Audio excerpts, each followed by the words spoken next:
তুমি যদি ভেবে থাকো আমাকে বিয়ে করছো জন্য আমার উপরে অধিকার খাটাবে, আবার পরীক্ষায় ভালো নাম্বার করবে, তাহলে জীবনের বড় ভুল করবে। আমি তোমাকে একদম স্বামী হিসেবে মানতে পারছি না। তুমি আমার স্টুডেন্ট হয়ে গেছো, সেখানে তোমাকে আমি স্বামী হিসেবে কিভাবে মেনে নিব? আমাকে কি আপনার বাচ্চা লাগে নাকি? আর আমি অলরেডি ভালো স্টুডেন্ট, আমার কারো সাহায্য লাগে না। আমি নিজের যোগ্যতায় A+ পেয়েছি, বুঝতে পারছেন? আর আপনাকে কে বলছে আমাকে স্বামী হিসেবে মেনে নিতে? সরেন, ঘুমাবো, ঘুমাতে দেন। আয়ান কথাটা বলে নদীর শাড়ির আঁচল সরিয়ে দিয়ে শুয়ে পড়ল। নদী আয়নের দিকে তাকিয়ে ফুঁসতে লাগলো। নদী মুখ ভেঙচি দিয়ে ঘুরে শুয়ে পড়ল। আয়ান নদীর দিকে ঘুরে নদীর পিঠের দিকে তাকিয়ে ভাবতে লাগলো। পোকা নিয়ে এসে পিঠের ভিতরে ছেড়ে দিলে কেমন হবে? খুব দেমাগ দেখাই বেআইন করতি। বেশি ভাব নিলে ভাব ভেঙে দিব। এতদিন আপুর জন্য কিছু বলি নাই, এখন কিছু বললে খবর আছে। ওয়েট, আরামে ঘুমানো বের করছি। আয়ন ইচ্ছে করে নদীকে পিছন থেকে জড়িয়ে ধরল। নদী চমকে উঠল সামনের দিকে ঘুরতে। আয়ান নদীর বুকে মাথা দিয়ে ঘুমানোর ভান করতে লাগলো। নদী আয়ানকে সরিয়ে দেওয়ার চেষ্টা করতে লাগলো। আয়ান একটু নড়ে আরো শক্ত করে জড়িয়ে ধরল। নদী রেগে বলল, তুমি কি জেগে আছো নাকি? ইচ্ছে করে আমাকে জড়িয়ে ধরছো নাকি? আয়ান, ছাড়ো বলছি। আয়ান কিছু না বলে চুপচাপ ঘুমানোর ভান করতে করতে ঘুমিয়ে গেল। নদী ভাবতে লাগলো। ঘুমিয়ে মনে হয় গেছে। উফ। নদী আয়নকে আর না সরিয়ে দিয়ে ওর হাতের উপরে হাত রেখে ঘুমিয়ে গেল। সকালে আয়নের ঘুম ভাঙলে দেখে নদী ওর বুকে মাথা দিয়ে ঘুমিয়ে আছে। আয়ন ভাবতে লাগলো, কাজটা হইল কি? আমি তো ওনার বুকের উপরে ঘুমিয়ে গেছিলাম, এই আবার আমার উপরে কখন ঘুমালো? আয়ন নদীর কোমরের দিকে চোখ গেলে আয়ন আস্তে আস্তে নদীর কোমরের উপর হাত দিয়ে সুড়সুড়ি দিতে লাগলো। নদী ঘুমের ঘরে চুলকাতে লাগলো। আয়ন মিটিমিটি করে হাসতে লাগলো। আয়ন আবার দিতে যাবে, সাথে নদী বিরক্ত হয়ে উঠে পড়ল। দেখে আয়ন ঘুমিয়ে আছে। আয়নকে জড়িয়ে ধরে শুয়ে আছে। নদী আস্তে আস্তে আয়নের হাত সরিয়ে দিয়ে খাট থেকে উঠে পড়ল। নদী আলমারির কাছে গিয়ে শাড়ি বের করে ওয়াশরুমে চলে গেল। আয়ন এক চোখ খুলে দেখে নদী নাই। আয়ন লাফ দিয়ে উঠে ভাবতে লাগলো, উফ, ওই বেডা বিয়ে করে নিয়ে যাওয়া বাদ দিয়ে গার্লফ্রেন্ড নিয়ে পালাইলো, আর ওর হবু বউ আমার কপালে চলে আসলো। কচু, যদি কোনোদিন সামনে পাই লাথি মারবো পিছনে, বজ্জাত পোলা। আয়ান কথাগুলো ভাবছিল। তখনই ফ্রেশ হয়ে নদী ওয়াশরুম থেকে বের হয়ে দেখে আয়ন কিছু নিয়ে ভাবছে। আয়ানকে দেখে নদী বলে ওঠে। ওই কি ভাবো এত? নদীর কণ্ঠ শুনে আয়ন পিছনে তাকিয়ে বলে, কিছু না। আয়ন কথাটা বলে উঠে আলমারি থেকে শার্ট প্যান্ট বের করে নদীর মাথা থেকে তোয়ালে খুলে নিলে নদী রাগি লুক নিয়ে তাকিয়ে কিছু বলবে, সাথে সাথে আয়ন ঠোঁটে কিস করে দিয়ে বলে, জামাই কোনো কিছু নিলে রাগ করতে হয় না। তোমাকে তো আমি। কিস করবেন নাকি? নদী থাপ্পড় মারতে যাবে, সাথে সাথে নদীর হাত ধরে আরেক হাত দিয়ে কোমর চেপে ধরে টান দিয়ে কাছে নিয়ে এসে দুহাত পিছনে ধরে বলে, এত রাগ ভালো না বউ, তুমি যে হট, তোমাকে তো খালি আদর করতে ইচ্ছে করছে। এতদিন তো বড় হাপু হিসেবে দেখছি, তাই কখনো সেইভাবে তোমার দিকে তাকাই নাই। এখন তোমাকে দেখে আমি পুরো ফিদা হয়ে গেছি। ভেজা চুলে তোমাকে অসাধারণ লাগছে, তোমাকে দেখে নেশা লেগে যাচ্ছে। আয়নের কথা শুনে নদী ধাক্কা দিলে আয়ন সাথে সাথে দেওয়ালের সাথে ঠেকে গেল। নদীর দিকে হাসি দিয়ে কিছু বলার আগে নদী বলে উঠল, ছি, তোকে ভদ্র নম্র ভেবে এসেছি। এতদিন তোকে নিয়ে কত প্রশংসা করছি সবার কাছে, আর তুই সবার সামনে নিজেকে যেভাবে প্রেজেন্ট করস, আসলে তো তুই তেমন না। কতটা নোংরা তুই! তোর জায়গায় আমি থাকলে আমি তো কখনোই এভাবে কথা বলতাম না। কথা বলা তো দূর, তাকাতামও না। আমি তোর কলেজের ম্যাম, তোর উচিত আমাকে সম্মান করা। আমাকে দেখলে তোর লজ্জা পাওয়া উচিত। আর আমাকে তুই বলস আমি হট? নদীর কথা শুনে আয়ন নদীর হাত ধরে টান দিয়ে নিজের সাথে জড়িয়ে নিয়ে বলে, মাই ডিয়ার ম্যাম, ভুলে যাচ্ছেন আপনি আমার স্ত্রী। আমি মেয়ে না যে শরম পাবো। আমার বউকে আমি যা ইচ্ছে বলবো, এইটা আমার ব্যাপার। আপনি কলেজে ম্যাম, বাসায় আমার বউ, এটাই আপনার পরিচয়। ছাড় বলছি। আর তোর বউয়ের পরিচয় নিয়ে আমার থাকা লাগবে নাকি? ভুলে যাস না, এটা আমার বাপের বাড়ি। তোকে এখানে আমার বাবা আশ্রয় দিয়েছে বলে থাকতে পারতেছিস। এখন আমার শ্বশুর বাড়ি, আমি এখন নিশ্চিন্তে থাকবো। আগে ভাবতাম আমার ভাগ্য অনেক খারাপ, আমার বাবা মা নাই, আমার বোন আমাকে বড় করছে, অনেক কষ্ট অভাবে বড় হয়েছি, অনেক অভিযোগ ছিল, এখন আর নাই। আপনার মতো হট একটা বউ পাইছি, সাথে বড়লোক শ্বশুর বাড়ি। আয়নের কথা শুনে নদী রাগ কন্ট্রোল করতে না পেরে আয়নের মুখে থুতু দিয়ে বলে, তোর বোন কত ভালো, আর তুই মানুষের বাচ্চা হতে পারস না। তোর বোন সহজ সরল, আর তুই হইছস শিয়ানা। অতি উড়া উড়িস না। যদি আমার ফ্যামিলির কেউ বুঝতে পারে তুই আমাকে বিয়ে করছস আমাদের সম্পদের জন্য, আর আমি যদি অভিযোগ করি তুই আমার সাথে বাজে ব্যবহার করস, তুই সবার সামনে যত ভদ্র দেখাস ততটা ভদ্র তুই না, তাহলে তোকে তোর বোনকে ঘাট ধাক্কা দিয়ে বের করে দিবে। আয়ন নদীকে ছেড়ে দিয়ে ওর শাড়ির আঁচল নিয়ে মুখে লাগা থুতুগুলো মুছতে মুছতে বলতে লাগলো, আমি একবারও বলি নাই তোমাদের সম্পদের জন্য তোমাকে বিয়ে করছি। তোমাদের সম্পদে আমি থুতু দেই। আমার পড়াশোনা শেষ হইলে আমি তোমাদের সব ঋণ শোধ করে দিব। নিজে ভালো চাকরি নিয়ে তোমাকে ভাড়া বাসায় থাকবো। আস্তে আস্তে টাকা জমিয়ে নিজস্ব বাড়ি করব। আয়ন কথাগুলো বলে ওয়াশরুমে চলে গেল। আয়ন গোসল করে জামা কাপড় পরে নিল। ওয়াশরুম থেকে বের হয়ে রেডি হয়ে নিচে চলে গেল। সবাইকে সালাম দিল। আয়নের সালামের উত্তর নিল সবাই। নদীর ছোট বোন তুলি বলে উঠল, আরে বেয়াই, আপনাকে তো দেখি আজকে বেশি কিউট আর হ্যান্ডসাম লাগছে। তুলির কথা শুনে নদীর ভাবি রূপা বলে ওঠে, আরে লাগবে না, আবার আমার ননদের আদর পেয়ে সুন্দর হয়ে যাচ্ছে। রূপার কথাগুলো শুনে সবাই হাসতে লাগলো। আয়ন লজ্জায় মাথা পিছনে দিয়ে বলতে লাগলো, না মানে, আচ্ছা ভাবি আপু কোথায়? আয়ান, আপু আমি কি আজকে কলেজে যেতে পারবো নাকি কোনো কাজ আছে? আরে ভাই, নতুন বিয়ে করছো, বউকে সময় দাও, কলেজে গিয়ে কি হবে? হ্যাঁ ভাবি, বাজে কথা বলেন না। আমি আয়ানকে কখনোই স্বামী হিসেবে মানবো না। আমি সবাইকে বলে রাখলাম, আয়ানকে কোনোদিন স্বামী হিসেবে মানবো না। তাই আমার সাথে জড়িয়ে ওর বিষয়ে কোনো কথা কেউ বলবে না। নদীর কথা শুনে নদীর আব্বু আম্মু কিছু বলবে, তার আগে নদী বের হয়ে গেল। নদীর আম্মু রেগে বলে, দেখলে তোমার মেয়ের কি দেমাক? ওকে যে আয়ান বিয়ে করেছে তাই কথা না, আর সেখানে কত বড় কথা বলল। আয়ানকে স্বামী হিসাবে কখনোই মেনে নেবে না। আর কেউ কিছু বলবে তার আগেই আয়ন নদীর আম্মুর দু কাঁধে হাত দিয়ে ধরে বলে, উফ আন্টি রাগ করেন না, আপনার মেয়েকে পটানোর দায়িত্ব আমার। এমনভাবে পটাবো দেখবেন তখন নিজের মুখে আমাকে স্বামী হিসেবে পরিচয় দিবে। আয়ান, নদীর সাথে পাকনামি যেন করতে যাস না। ওর মাথা ঠান্ডা হলে সব ঠিক হয়ে যাবে। তুই ছোট, তোর সাথে বিয়ে দিয়েছি তাই রাগ করেছে। এখানে যে কেউ রাগ করবে। বৌমা, তুমি সবসময় নদীর হয়ে কথা বলবে না তো? তোমাদের দুজনের আদর পেয়ে পেয়ে এত বড় কথা বলার সাহস পেল। আম্মু ক্ষমা করবেন, আমার কথা যদি কষ্ট পান।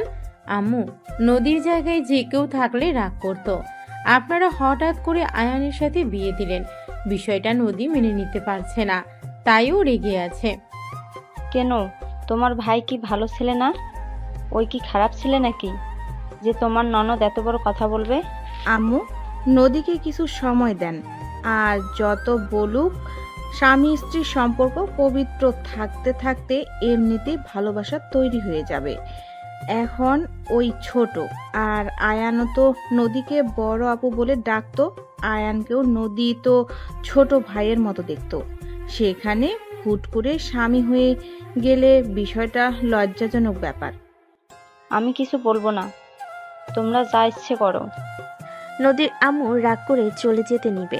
আয়ন দৌড়ে নদীর আম্মুর রুমে চলে গেল।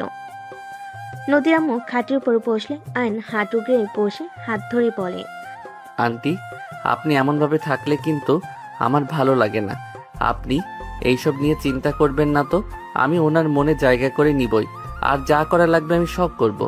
আর সত্যি বলতে আমারও প্রথমে অনেক লজ্জা লাগছিল। ছেলে মেয়ের ভালো করতে গেলে আমরা বাবা মা খারাপ হয়ে যায়। আন্টি এইটা কি বলেন? ভাইয়া আপুরা আর উনিও আপনাদের দুইজনকে অনেক ভালোবাসে। ওনার রাগ হয়েছে তাই এমনভাবে কথা বলছে। আপনি শুধু শুধু রাগ করছেন।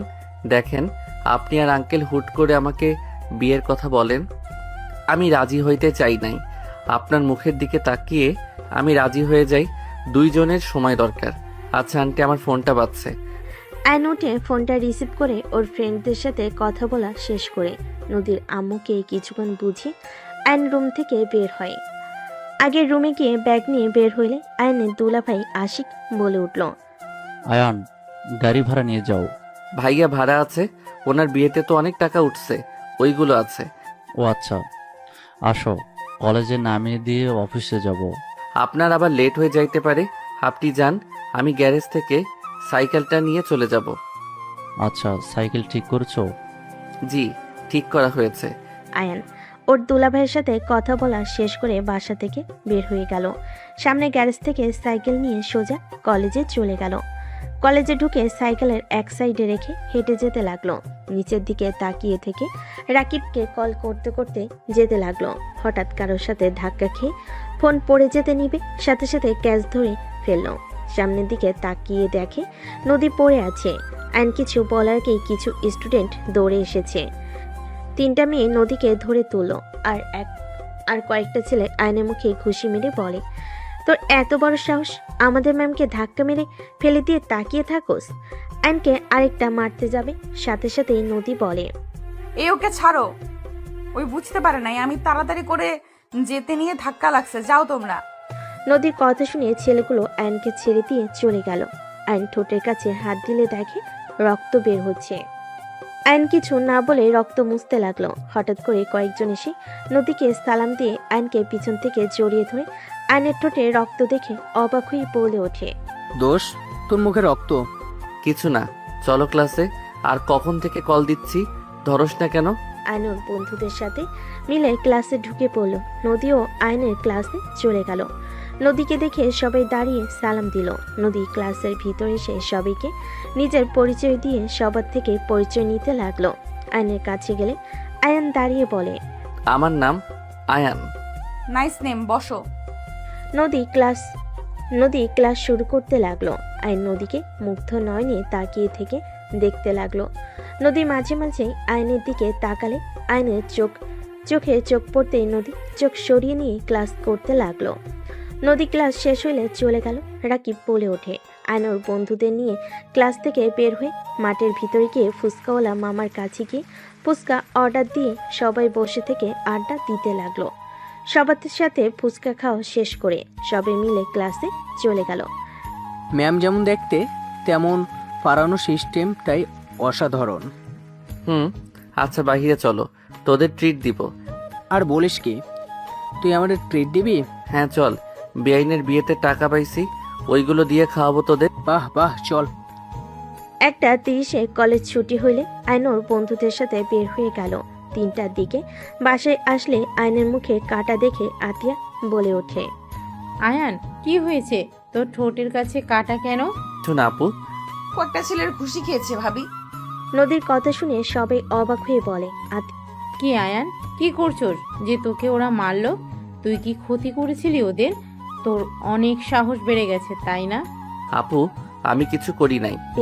মারতে আসবে, সাথে সাথে নদী পানি খাওয়া শেষ করে বলে, ভাবি আমাকে ধাক্কা দিয়ে ফেলে দিয়েছিল, তাই আমার স্টুডেন্টরা ওকে মারছে। কোনো স্টুডেন্টের সামনে শিক্ষিকাকে অসম্মান করলে কি ছেড়ে দেবে নাকি? কি, ওই তোমাকে ধাক্কা দিয়েছিল? আয়ান, আমি তোকে এই শিক্ষা দিয়েছি? নিজের স্ত্রী সব স্টুডেন্টের সামনে ধাক্কা দিয়ে ফেলে দিয়ে অসম্মান করস? তোর লজ্জা লাগে না? আইন আতিয়ার কথা শুনে আতিয়াকে কিছু বলবে, তার আগে আইনের গালে থাপ্পড় বসিয়ে দিল। আইন গালে হাত দিয়ে নদীর দিকে তাকিয়ে থাকলো। নদীর সোফা থেকে উঠে না দেখার ভান করে রুমে চলে গেল। আইনকে আরো মারতে যাবে। আইন দুহাত দিয়ে মাঠ থেকে বাঁচার চেষ্টা করতে লাগলো। নদীর আম্মু বলে ওঠে, বৌমা থামো, ওকে কেন মারছো? তোমার ননদ ভালো মানুষ নাকি? আয়ান, সত্যি করে বলো তো কি হয়েছিল? আর তুমি হঠাৎ করে ওকে ধাক্কা কেন দিয়ে ফেললে? আন্টি বিশ্বাস করেন, আমি ইচ্ছে করে কিছু করি নাই। আমি রাকিবকে কল দিতে দিতে হাঁটছিলাম, হঠাৎ করে উনি সামনে আসলো, ধাক্কা লেগে উনি পড়ে যায়। তারপর তারপর সব খুলে বলে রূপা বলে, শুধু শুধু আয়ানকে মারলে আফা। আয়ান যাও রুমে গিয়ে ফ্রেশ হয়ে নাও। আয়ন সোজা নদীর রুমে চলে গেল। নদী আয়নের দিকে তাকিয়ে থেকে ভিলেন মার্কা হাসি দিল। আয়ন কিছু না বলে ব্যাগ টেবিলের উপর রেখে আলমারি থেকে শার্ট প্যান্ট নিয়ে ওয়াশরুমে চলে গেল। গোসল করে বের হলে শার্ট প্যান্ট বারান্দায় মেলে দিল।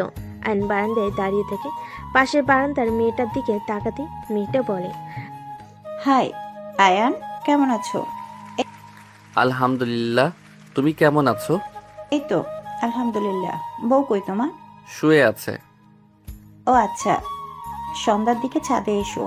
আয়ন মেয়েটাকে কিছু বলবে তার আগে নদী পিছনে দাঁড়িয়ে রাইসার দিকে রাগের লোক নিয়ে তাকাতে রাইসা চলে যেতে নিলে আয়ন বলে, ওই এখন চলে যাচ্ছ কেন? আমার কথা তো শুনে যাবে নাকি? পরে শুনবো। কথাটা বলে চলে গেল। নদী খাটের কাছে চলে গেল। আয়ন কিছুক্ষণ সামনের দিকে তাকিয়ে থেকে রুমের দিকে তাকিয়ে দেখে নদী খাটের উপর পা ঝুলিয়ে বসে আছে। আয়ন রুমে গিয়ে নদীর পাশে বসে আস্তে করে চুলের কোপাটা খুলে দিলে নদী রাগের লোক নিয়ে তাকাতে আয়ন সাথে সাথে অন্যদিকে তাকিয়ে থেকে বলতে লাগলো, কাউকে চুল ছেড়ে দিয়ে থাকলে বেশি সুন্দর লাগে, বাতাসে উঠলে আরো সুন্দর লাগে। আমার মাথার চুল ছেড়ে দিতে বলছি তোমাকে। কই না তো। তাহলে খুললে কেন? দেখতে মন চাইলো তাই। আচ্ছা শুনো, তুমি কি তখন ব্যথা পেয়েছিলে? মানুষ জন্য কিছু বলি নাই। ব্যথা পাইলে কি আর না পাইলেই কি? পাইছো নাকি সেইটা বলো। পাইছি, কি করবি? কোথায় দেখি? কোমরে আর হাতে একটু পেয়েছি। কানার মতো করে হাঁটো। আয়ন নদীর হাত নিয়ে দেখতে লাগলো। আয়নের কাছ থেকে হাত নিয়ে বলে, ছাড়ো। দেখি হাতটা কোথায় পাইছো, দেখা তো যাচ্ছে না। ছাড়ো বলছি। তোমার দেখতে হবে না।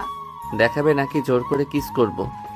বেয়াদব, এখানে ব্যথা পাইছি কি করবি? হ্যাঁ, নদীর কথা শুনে আয়ন দুষ্টামির হাসি দিয়ে বলে, আমি তো ব্যথার জায়গায় কিস করতে চাইলাম, তাহলে কিস করি। আয়ন নদীর বুকের দিকে যেতে যাবে আয়নের মুখ ধরে বলতে লাগলো, আমি রেগে বলছি, একদম কাছে আসবে না, মারবো কিন্তু। রেগে বসে কেউ রোমান্স করার জন্য বুকের দিকে দেখায় নাকি? নিশ্চয়ই তোমার আমার ভালোবাসা পেতে ইচ্ছে করছে, এত লজ্জা পাও না? নদী আয়নের মাথা সরিয়ে দিয়ে লাফ দিয়ে উঠে দৌড়ে রুম থেকে বের হয়ে গেল। আয়ন খিলখিল করে হাসতে হাসতে খাটের উপরে গড়াগড়ি খেতে লাগলো। নদী পিছিয়ে এসে দরজার আড়াল থেকে আয়নের হাসি দেখে নিজের অজান্তে মুখে হাসি ফুটে উঠল। আয়নের ফোন বেজে উঠলে আয়ন কলটা রিসিভ করলো। আসসালামু আলাইকুম। কে? আমি। ও আমার নাম্বার কোথায় পেলেন? আয়ান, বাসায় ফিরে আয় বাবা, আর কত আমাদের শাস্তি দিবি? বাই। আয়ন কল কেটে দিল। আয়নের ফোন বাজতে লাগলো।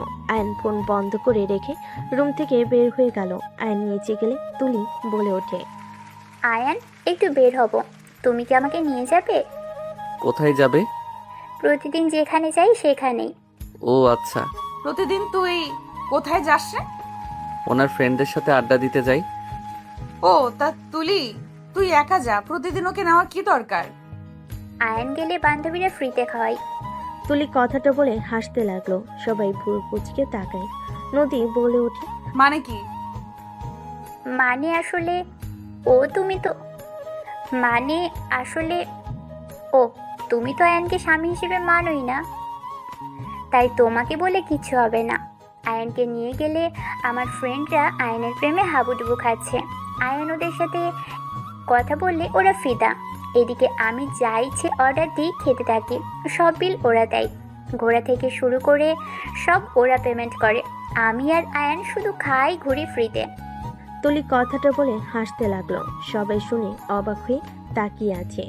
নদী ঠাস করে তুলির গালে থাপ্পড় মেরে দিল, আর আতিয়া আয়নের গালে থাপ্পড় মেরে দিল। আয়ন তুলি দুজনের দিকে তাকিয়ে অসহায় চোখে তাকালে আতিয়া বলে ওঠে, মেয়েদের মন নিয়ে খেলা করতে খুব ভালো লাগে তোর, তাই না? সামান্য কিছু টাকার জন্য তুই ওই মেয়েগুলোর সাথে ফ্ল্যাট করস? তোর কোনো ধারণা আছে? আপু আমি কি করলাম? আয়নের গালে আরেকটা থাপ্পড় মেরে বলে, যখন ওই মেয়েগুলো জানতে পারবে তুই ওদের সাথে মজার ছলে এইসব করেছিস, কেমন লাগবে ওদের? কোনো ধারণা আছে তোর? তুলির কথা শুনে নদীর আম্মু অবাক হয়ে বলে, তুই কি করস? মানে তুই জানোস না নিজের রক্তের পরিচয় দিচ্ছিস নাকি? যদি রক্তের পরিচয় দেস তাহলে দরজা খোলা আছে, বের হয়ে যা। ভাবি এসব কি বলছেন? তুই চুপ কর। তুই এত খারাপ, তোকে কি আব্বু টাকা দেয় না? অন্যের টাকায় খাওয়া ঘোরার জন্য দুজন মিলে ওই মেয়েদের সাথে এমন করতে লজ্জা লাগে না? আয়ানকে বাদ দিলাম, ওই ছোট, তুই তো ওর বড়, আর একটা মেয়ে হয়ে এসব করতে লজ্জা করে না? আরে আজব তো, আমি এখানে কি করছি? ওদের আমি বারবার বুঝিয়েছি, দেখ আয়ান ছোট, এসব প্রেম প্রীতি বোঝে না, ওর পিছনে ঘুরে লাভ নেই। ওরা উল্টা আমাকে বলে আমি নাকি আয়ানকে লাভ করি, জন্যই নিয়ে আসি না। আমাকে অনেক ধরনের কথা বলতো, তো আমি কি করব? সেখানে ওদের যদি আয়ানের সাথে কথা বলতে ভালো লাগে, আমার কি দোষ? আয়ান তো আর ওদের সাথে খারাপ কথা বলে না। আয়ান কেমন জানি কথা বলে, ওরা মুগ্ধ হয়ে শুনে আর হাসে। ওদের দোষ আমাদের না, ওদের দোষ আমাদের না, আমরা বারবার কইছি তো। আর আমাকে বলেছিল আয়ানকে পটাবে, সেখান থেকে ওদের চ্যালেঞ্জ অনুযায়ী যাই 1 মাস হয়ে গেছে, আয়ানকে কেউ পটাতে পারেনি। আর এমনিতেও আয়ানেরও লাভ আছে, আমি তো দেখি ভাবি। বাহ ভাইয়া, ওকে আসা যাওয়ার যে ভাড়া ওইটা দেয়, ওই সাইকেলে নিয়ে যাওয়ার কারণে ওই টাকা থাকে, ওটা দিয়ে খাই। প্রতিদিনের 50 টাকা হাত খরচ দিয়ে চলে নাকি? কি? বাট আয়ানকে তো 200 টাকা করে দেওয়ার কথা, নদীর আব্বু তো বলে দিয়েছে। আর 150 টাকা কই যায়? আমার কাছে থাকে। আম্মু আমার দোষ নাই, আতিয়া 50 করে দিতে বলে, এর বেশি দিতে না করেছে। আর যখন ওর খুব দরকার হয় তখন যে টাকা জমা থাকে ওইখান থেকে নিয়ে দিয়ে দেয়। বৌমা, এইটা একটু বেশি করে ফেলছো না আয়নার সাথে? অ্যান্ড আতিয়াকে কিছু বলার সুযোগ না দিয়ে উঠে দাঁড়িয়ে পড়ল। আপু, আমি আমার রক্ত পরিচয় দিচ্ছি, তুমি আমাকে এটা বলতে পারলে? ওকে ঠিক আছে, দরজা তো খোলা তাই না? চলে যাচ্ছি, তুমি থাকো। আজ থেকে আমার দায়িত্ব তোমাকে নিতে হবে না। ধন্যবাদ আমাকে 8 বছর লালন পালন করার জন্য। এই ঋণ আমি হয়তো শোধ করতে পারবো না, বাট ভাই হয়ে আমার কর্তব্য আমি পালন করার চেষ্টা করব। আয়ন চোখের পানি গড়িয়ে পড়তে আয়ন মুছে চলে যেতে লাগলো। আশিক নদীর আব্বু রূপা আয়নকে আটকানোর জন্য হাত ধরে আতিয়া বলে ওঠে, আম্মু, রূপা আশিক ছেড়ে দাও, বড় হয়ে গেছে, আমাকে ছাড়া সে অনেক কিছু করতে শিখে গেছে, চলে যেতে দেন। আর নদী ও আয়ানকে স্বামী হিসেবে মানে না, তাই কোনো চিন্তার বিষয় নেই যে ওই চলে গেছে নদী কষ্ট পাবে। বাহ, এইটা হবে। যা চলে। আয়ান, দাঁড়িয়ে আছোস কেন? আতিয়া পাগল হয়ে গেছো নাকি? ওই একা কোথায় যাবে? আর তুমি ওকে ছাড়া থাকতে পারবে নাকি? এই দুনিয়াতে আমরা সারা, তোমাদের কোনো আত্মীয় আছে নাকি? কোথায় থাকবে ওই ভালো জানে, না হলে এত বছর কিছু না, আজ বলে বের হয়ে যাবে। বাহ, বড় হয়ে গেছে তো, যেতে দাও। বৌমা, বেশি বোঝা ঠিক না। আতিয়া আয়নের দিকে ধমকে সুরে বলে, তোকে যেতে বলেছি না? যা, বের হ। দাঁড়িয়ে আমার দিকে কি দেখোস? যা, ভাবতেছ সম্পূর্ণ ভুল, তোকে ছাড়া ভালোই থাকবো, বের হ। অ্যান্ড আশিকের হাত সরিয়ে দিয়ে বের হয়ে গেল। আশিক দৌড়ে আয়নের পিছন যেতে লাগলো। আয়ন কোনো কথা না শুনে বের হয়ে গেল। আতিয়ার চোখের পানিগুলো টলমল করতে লাগলো। রূপা আতিয়ার দিকে তাকিয়ে বলে, বের হয়ে যেতে বলে এখন কাঁদছো কেন? শুধু শুধু ওকে বের করে দিলে। ভাবি, আপনি এমনটা করে ঠিক করলেন না। আয়ন এসব করতে চায় নাই, আমি জোর করেছিলাম। আতিয়া কারো কোনো কথা না শুনে দৌড়ে চলে গেল রুমে। এদিকে আয়ন সিএনজিতে উঠে চলে গেল। আশিক বাসার ভিতরে গেলে নদীর আম্মু বলে, কি হলো, আয়ান আসলো না? না, সিএনজিতে উঠে চলে গেল। আর তুলি ফালতু কাজের ভেতরে ওকে জড়াতে হবে কেন? আমি কি জানতাম ভাবি এত রেগে যাবে? আর এখানে এত রেগে যাওয়ার তো কোনো কারণ আমি দেখি না। নদী থাপ্পড় মারলে তুলি চুপ হয়ে গেল। নদী রুমে চলে গেল। তুলি কান্না করতে করতে রুমে চলে গেল। 5 দিন পর। আশিক, আয়ানকে কি খুঁজে পেয়েছো? ওর বন্ধুদের থেকে কোনো খবর পাইছো? 5 দিন পর আতিয়াকে এত উতলা দেখে সবাই অবাক হয়ে তাকালো। আশিক অবাক হয়ে বলল, আয়ানের খবর শুনে কি করবে? ওকে পাইলে কি আর না পাইলে কি? তুমি তো 5 দিন ওর নাম শুনতে চাইলে না। আজ আবার কি হলো যে ওর খোঁজ চাচ্ছ? আশিক, ওই আমার ভাই। আমি রাগ করেছিলাম।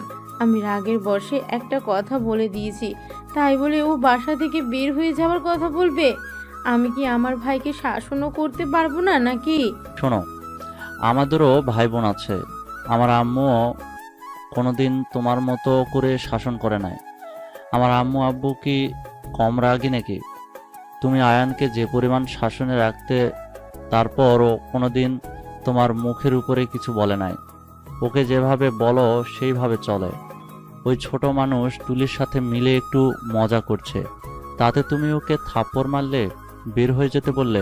আমি বুঝলাম না, আমাদের ফ্যামিলি কোনো সমস্যা নাই আয়ানকে নিয়ে, তুমি এত রাগ শাসন কেন করো?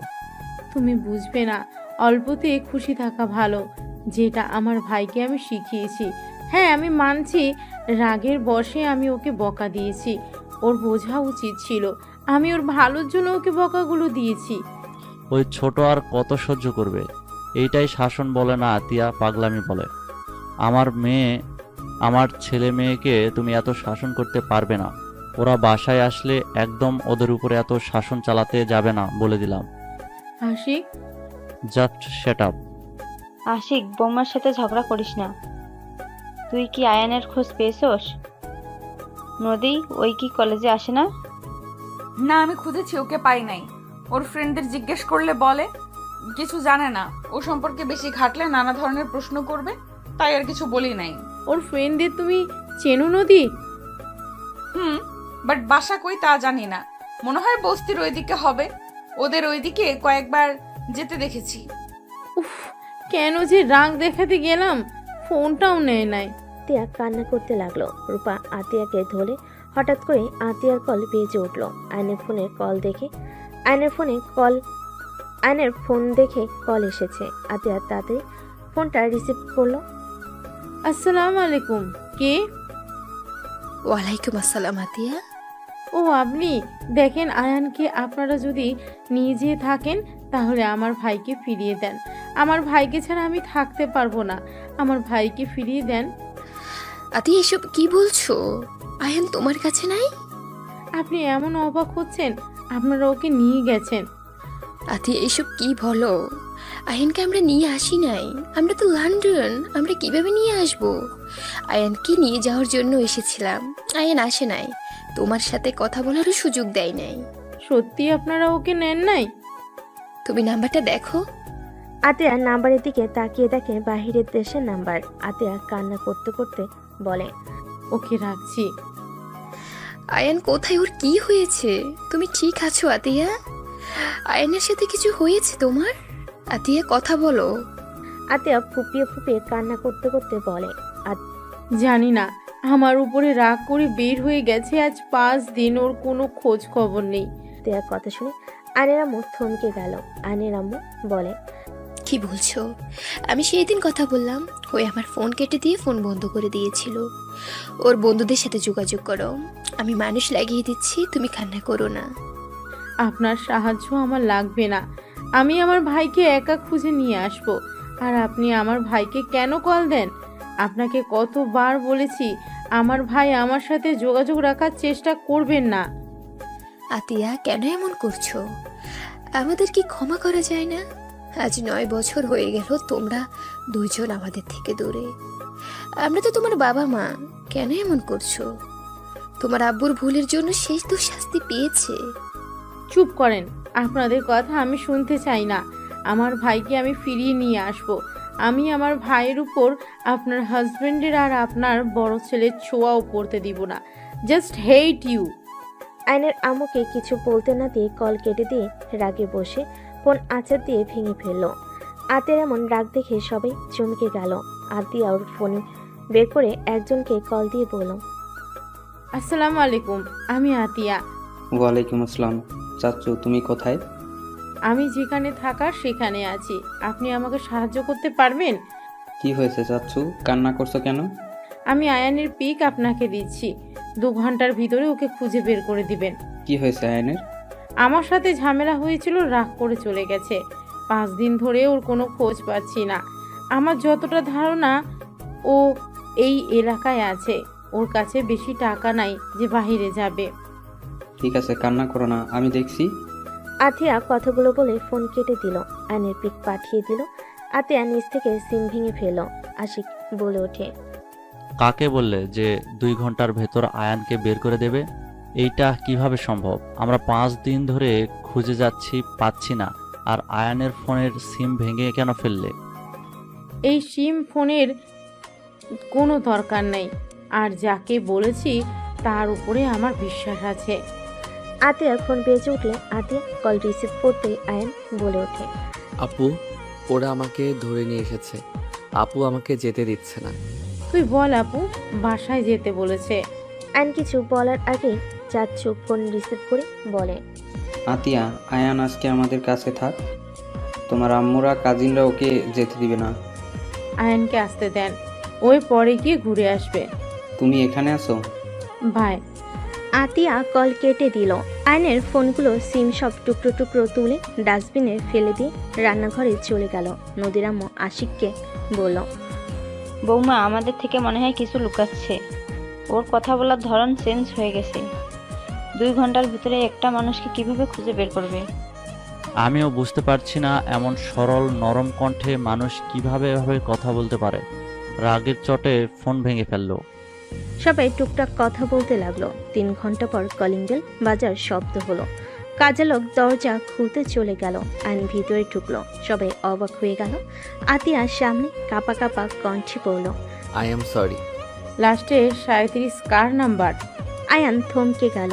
আয়ন ভয় ঢোক গিলে বলে, না মানে, আয়নের গালে সজোরে থাপ্পড় মেরে গলা ধরে বলে, না মানে কি? লাস্টে 37 কার? উত্তর দে আমাকে। আপু আই এম সরি। আয়ন আতিয়াকে জোর করে জড়িয়ে ধরে কান্না করতে করতে বলে, আপু আমাকে ক্ষমা করে দাও। বিশ্বাস করো, আমি তোমাকে ছাড়া কোথাও যাব না। উনি আমাকে কল দেয়, আমি ব্লগ দিতে গিয়েও পারি না। আমার ওনার কণ্ঠ শুনতে ভালো লাগে। ছাড় আমাকে, তাহলে চলে যা। তোকে কে থাকতে বলেছে এখানে? চলে যা। আমি তো খারাপ বোন, তোকে কোনো স্বাধীনতা দেই না। আমি সব সময় শাসনে রাখি। চলে যা তুই। আপু আই এম সরি, প্লিজ আমাকে ক্ষমা করে দাও। আমার ভুল হয়ে গেছে। আমি আর ওনার ফোন রিসিভ করব না। উনি বারবার আমাকে কল করে। আমি কতবার বলছি আমাকে কল দিবেন না। আমি ফোন বন্ধ করে রাখি। ফোন চালু করলে ওনার 1000টা কল আসে। আমাকে আগে কেন বলস নাই? আমার থেকে আর কি কি লুকাচ্ছিস তুই? আর তুই এই 5 দিন কোথায় ছিলি? আপু আমি একটা জব নিয়েছি, ওইখানে থাকা খাওয়া সব ফ্রি। মাসে 10,000 টাকা দিবে। তোকে জব নিতে কে বলেছে? আপু আমি তো বড় হয়েছি, এখন আমার স্ত্রীও আছে। বউকে কিছু কিনে দিতে গেলে সেই তোমার থেকে চাইতে হবে বা দুলাভাইয়ের থেকে। আমার এইটা মোটেও ভালো লাগবে না। নিজে সবার ঘাড়ে বসে খাচ্ছি, আবার বউকে কিছু দিতে গিয়ে তাদের থেকে যদি নিতে হয়। ওই তোকে আমি বলছি আমাকে কিছু গিফট করতে? ওই তোর বয়স কত? এত পাকনামি তোকে কে করতে বলছে? ফাজলামি করস তুই, তাই না? সবাইকে টেনশনে ফেলে ফাজলামি করস। আতিয়াকে আয়ন ছেড়ে দিয়ে নদীর দিকে তাকালে আয়ন বলে, আই এম সরি, আমাকে প্লিজ সবাই ক্ষমা করে দেন। আমি কাউকে চিন্তায় ফেলতে চাই নাই। আপু আমাকে সেই দিন এমন কিছু বলছিল, আমি বিষয়টা মেনে নিতে পারছিলাম না। এই কি এমন বলছে তোকে?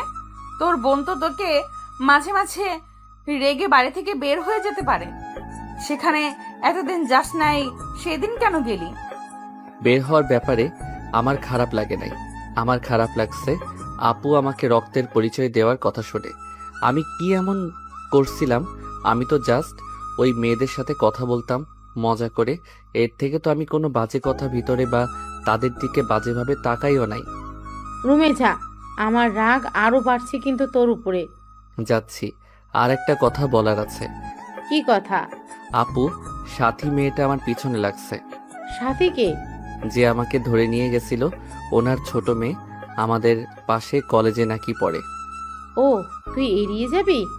আর তুই বিয়ে করছিস এটা কাউকে জানানোর দরকার নেই। আপু না জানালে ওরা বিয়ে কথা বলছে। আমার পড়াশোনা শেষ হইলে অনুষ্ঠান করবে। আর ইন্টার পরীক্ষা দেওয়ার পরে আমাদের নাকি বিয়ে পড়িয়ে রাখবে। আমি কথা বলে নিব, তুই যা রুমে। কে বিয়ে পড়াবে? আসলে তোমাদের বড় ভাই বোনের মাঝে চলছেটা কি?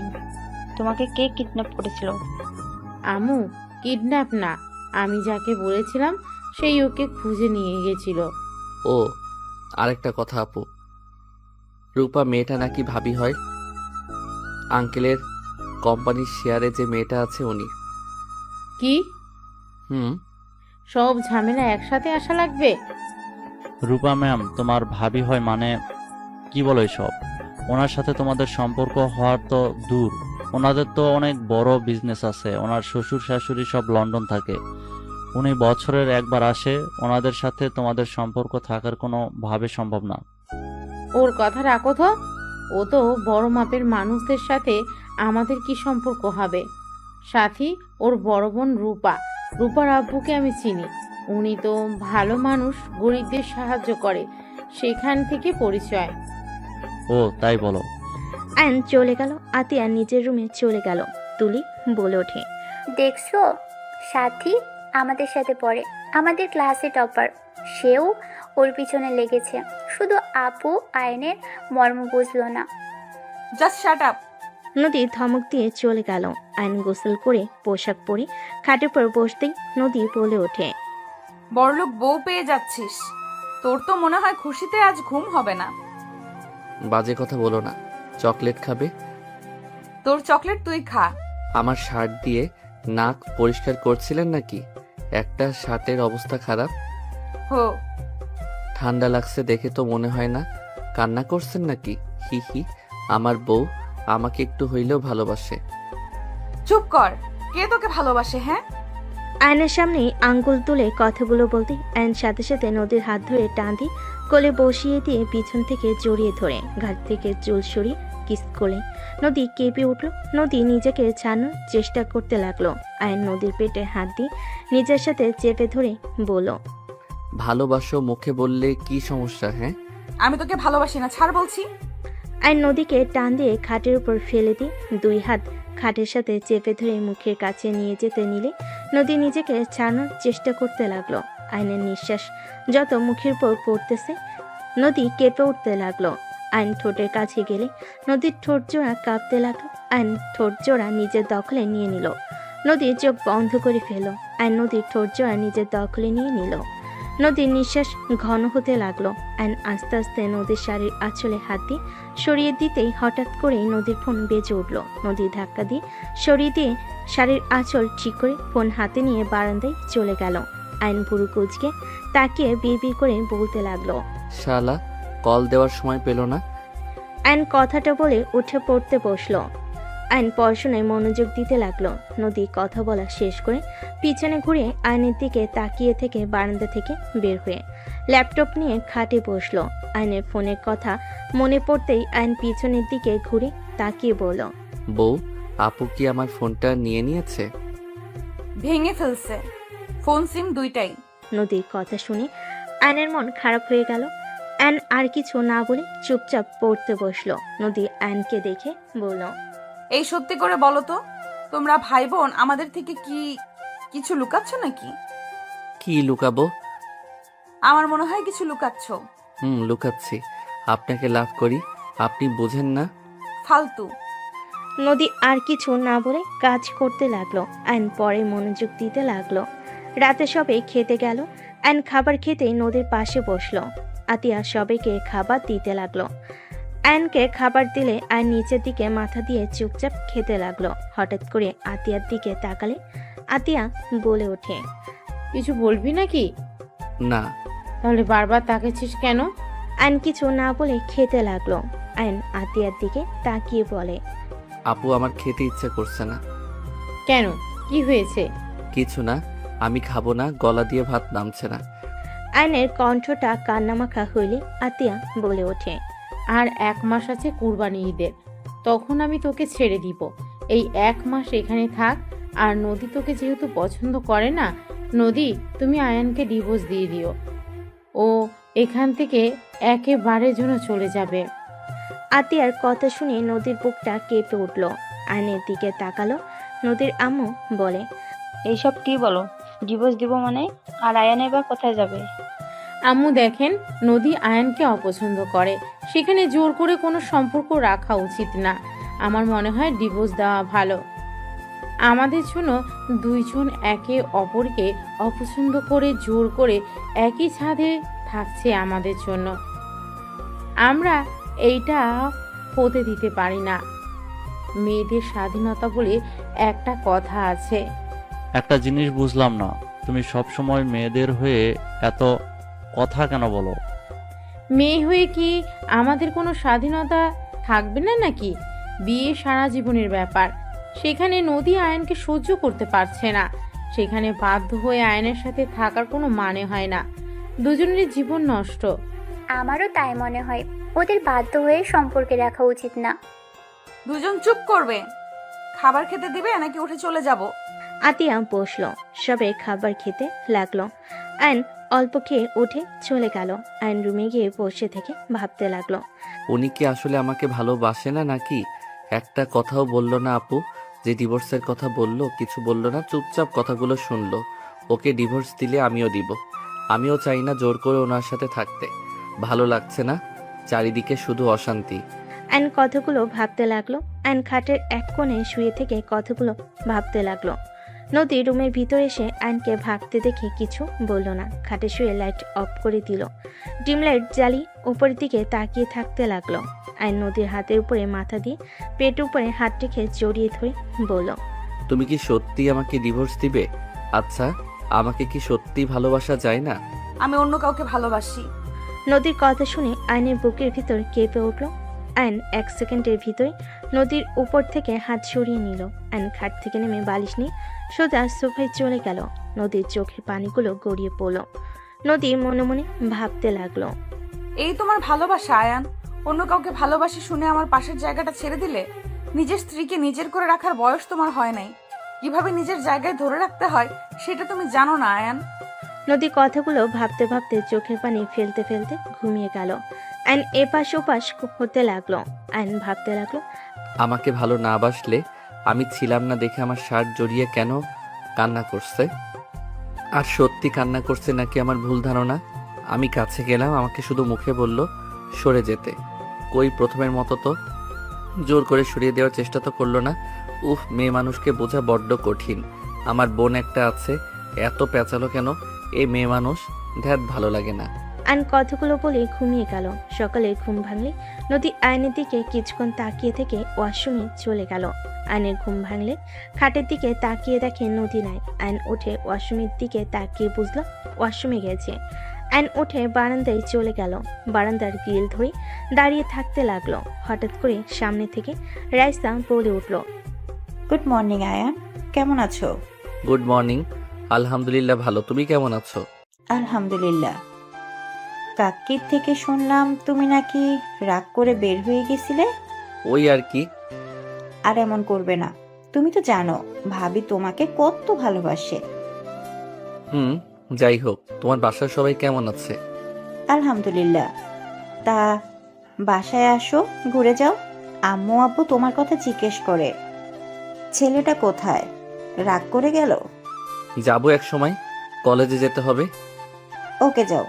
রাইসা চলে গেলে আয়ন পিছনে ঘুরে তাকালে দেখে নদী তাকিয়ে আছে। আয়ন কিছু না বলে নিচের দিকে তাকিয়ে আলমারির কাছে গিয়ে শার্ট প্যান্ট নিয়ে ওয়াশরুমে চলে গেল। ফ্রেশ হয়ে পোশাক চেঞ্জ করে আয়ন বের হইল। ব্যাগ কাঁধে নিয়ে নিচে চলে গেল। আয়ন একজনকে দেখে অবাক হয়ে গেল। আয়ন বলে উঠল, খালা। আয়নের কণ্ঠ শুনে পিছনের দিকে মহিলাটা তাকাতেই আয়নকে বলল, কি বাবা তুমি আমাকে চেনো? MKH। আয়নের কথা শুনে রহিমা খালা অবাক হয়ে গেল।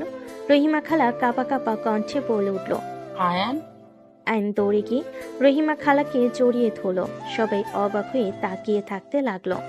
আতিয়া রান্নাঘর থেকে বের হলে চমকে গেল। আয়নকে রহিমা খালা সারা মুখে চুমু দিতে লাগলো আর কান্না করতে করতে বলে, আয়ান আব্বু তুমি এখানে আছো? বড় মামুনি কোথায়? আপু। আয়নের কথা শুনে রহিমা খালা পিছনে ঘুরে তাকাতেই আতিয়াকে দেখে বলে, মামুনি কেমন আছেন? ভালো, আপনি কেমন আছেন? আজ আমি অনেক খুশি তোমাদের দেখা পেয়ে। আয়ান বাবা কত বড় হয়ে গেছে, আমি তো চিনতেই পারি নাই। আমার বুক পর্যন্ত ছিল, আর এখন কত বড় হয়ে গেছে আমি চিনতেই পারি নাই। হি হি হি। MKH, তুমি কিন্তু আমার ছোট হয়ে গেছো। আমাকে সম্মান করবে। আমি তোমার আব্বু হয়ে গেছি। আয়নের কথা শুনে রহিমা খালা ফিক করে হেসে বলে, একদম, আপনি আমার আব্বু হয়ে গেছেন। মামুনি, আপনি দয়া করে বাবুকে নিয়ে চলেন, আমি ওনাদের খবর দেই। খালা, দয়া করে এখানে কোনো ধরনের কথা তুলেন না। আয়ান, কলেজে যাচ্ছিস না? রহিমা, তুই ওদের দুজনকে চিনোস? রহিমা খালা কিছু বলবে তার আগেই আতিয়া বলে, আম্মু, ওনার সাথে আগে পরিচয় ছিল, ওনার সাথে থাকা হয়েছিল, ওনার বাসায় কাজ করতাম তো। ও আচ্ছা। মামুনি, কি বলেন এসব? ঠিক বলছি খালা। কিরে, যাস না কেন? যাব না আজকে। যেতে বলছি, যা। আয়ন আর কিছু না বলে চলে গেল। রহিমা খালা আতিয়াকে বলে, মামুনি, বেয়াদবি মাফ করবেন, আপনি আয়নবাবু এখানেই থাকেন, আমি ওনাদের জানিয়ে দিই, ওনারা আপনাদের ছাড়া ভালো নেই। কে ভালো নাই রে? আপা, তুমি কিছু জানো না ওরা কারা? খালা প্লিজ চুপ করবেন। রহিমা খালা আর কিছু বলল না। এদিকে আয়ন কলেজে চলে গেল। কলেজ ছুটি হলে আয়ন রাকিবকে বলল, এই যে মেয়েটা আসছে, তুই ওই মেয়েটাকে পটিয়ে নিবি। যদি নিস তাহলে তোর লাইফ সুন্দরভাবে কাটবে। কে ও? এখানে নাম করা বিজনেসম্যানের ভাতিজি। বলিস কি, রায়হান চৌধুরীর ভাতিজি? হ্যাঁ, থাক, আমি যাই। আয়নের সাথে কিছু বলার আগে সাইকেল নিয়ে জোরে চালিয়ে চলে গেল। নদীকে দাঁড়িয়ে থাকতে দেখে আয়ন সামনে গিয়ে বলে, সাইকেলে যাবেন নাকি? নদী কিছু না বলে পাশে রিকশায় উঠে পড়ল। আয়ন আর কিছু না বলে ওর পিছন পিছন যেতে লাগলো। বাসে গেলে নদী সোজা রুমে চলে গেল। আয়নও রুমে চলে গেল। নদী ফ্রেশ হয়ে নিচে চলে গেলে আয়ন ফ্রেশ হতে চলে গেল।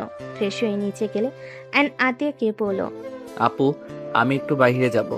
MKH, তুমি কতদিন আছো? আছি, আজকেই দিনটাই। MKH মানে কি? নদীর কথা শুনে আয়ন কিছু না বলে চলে গেল। রহিমা খালা হেসে বলে, MKH মানে মিষ্টি খালা। এই আমাকে ছোটবেলা থেকে এটাই বলে ডাকে। ও আচ্ছা।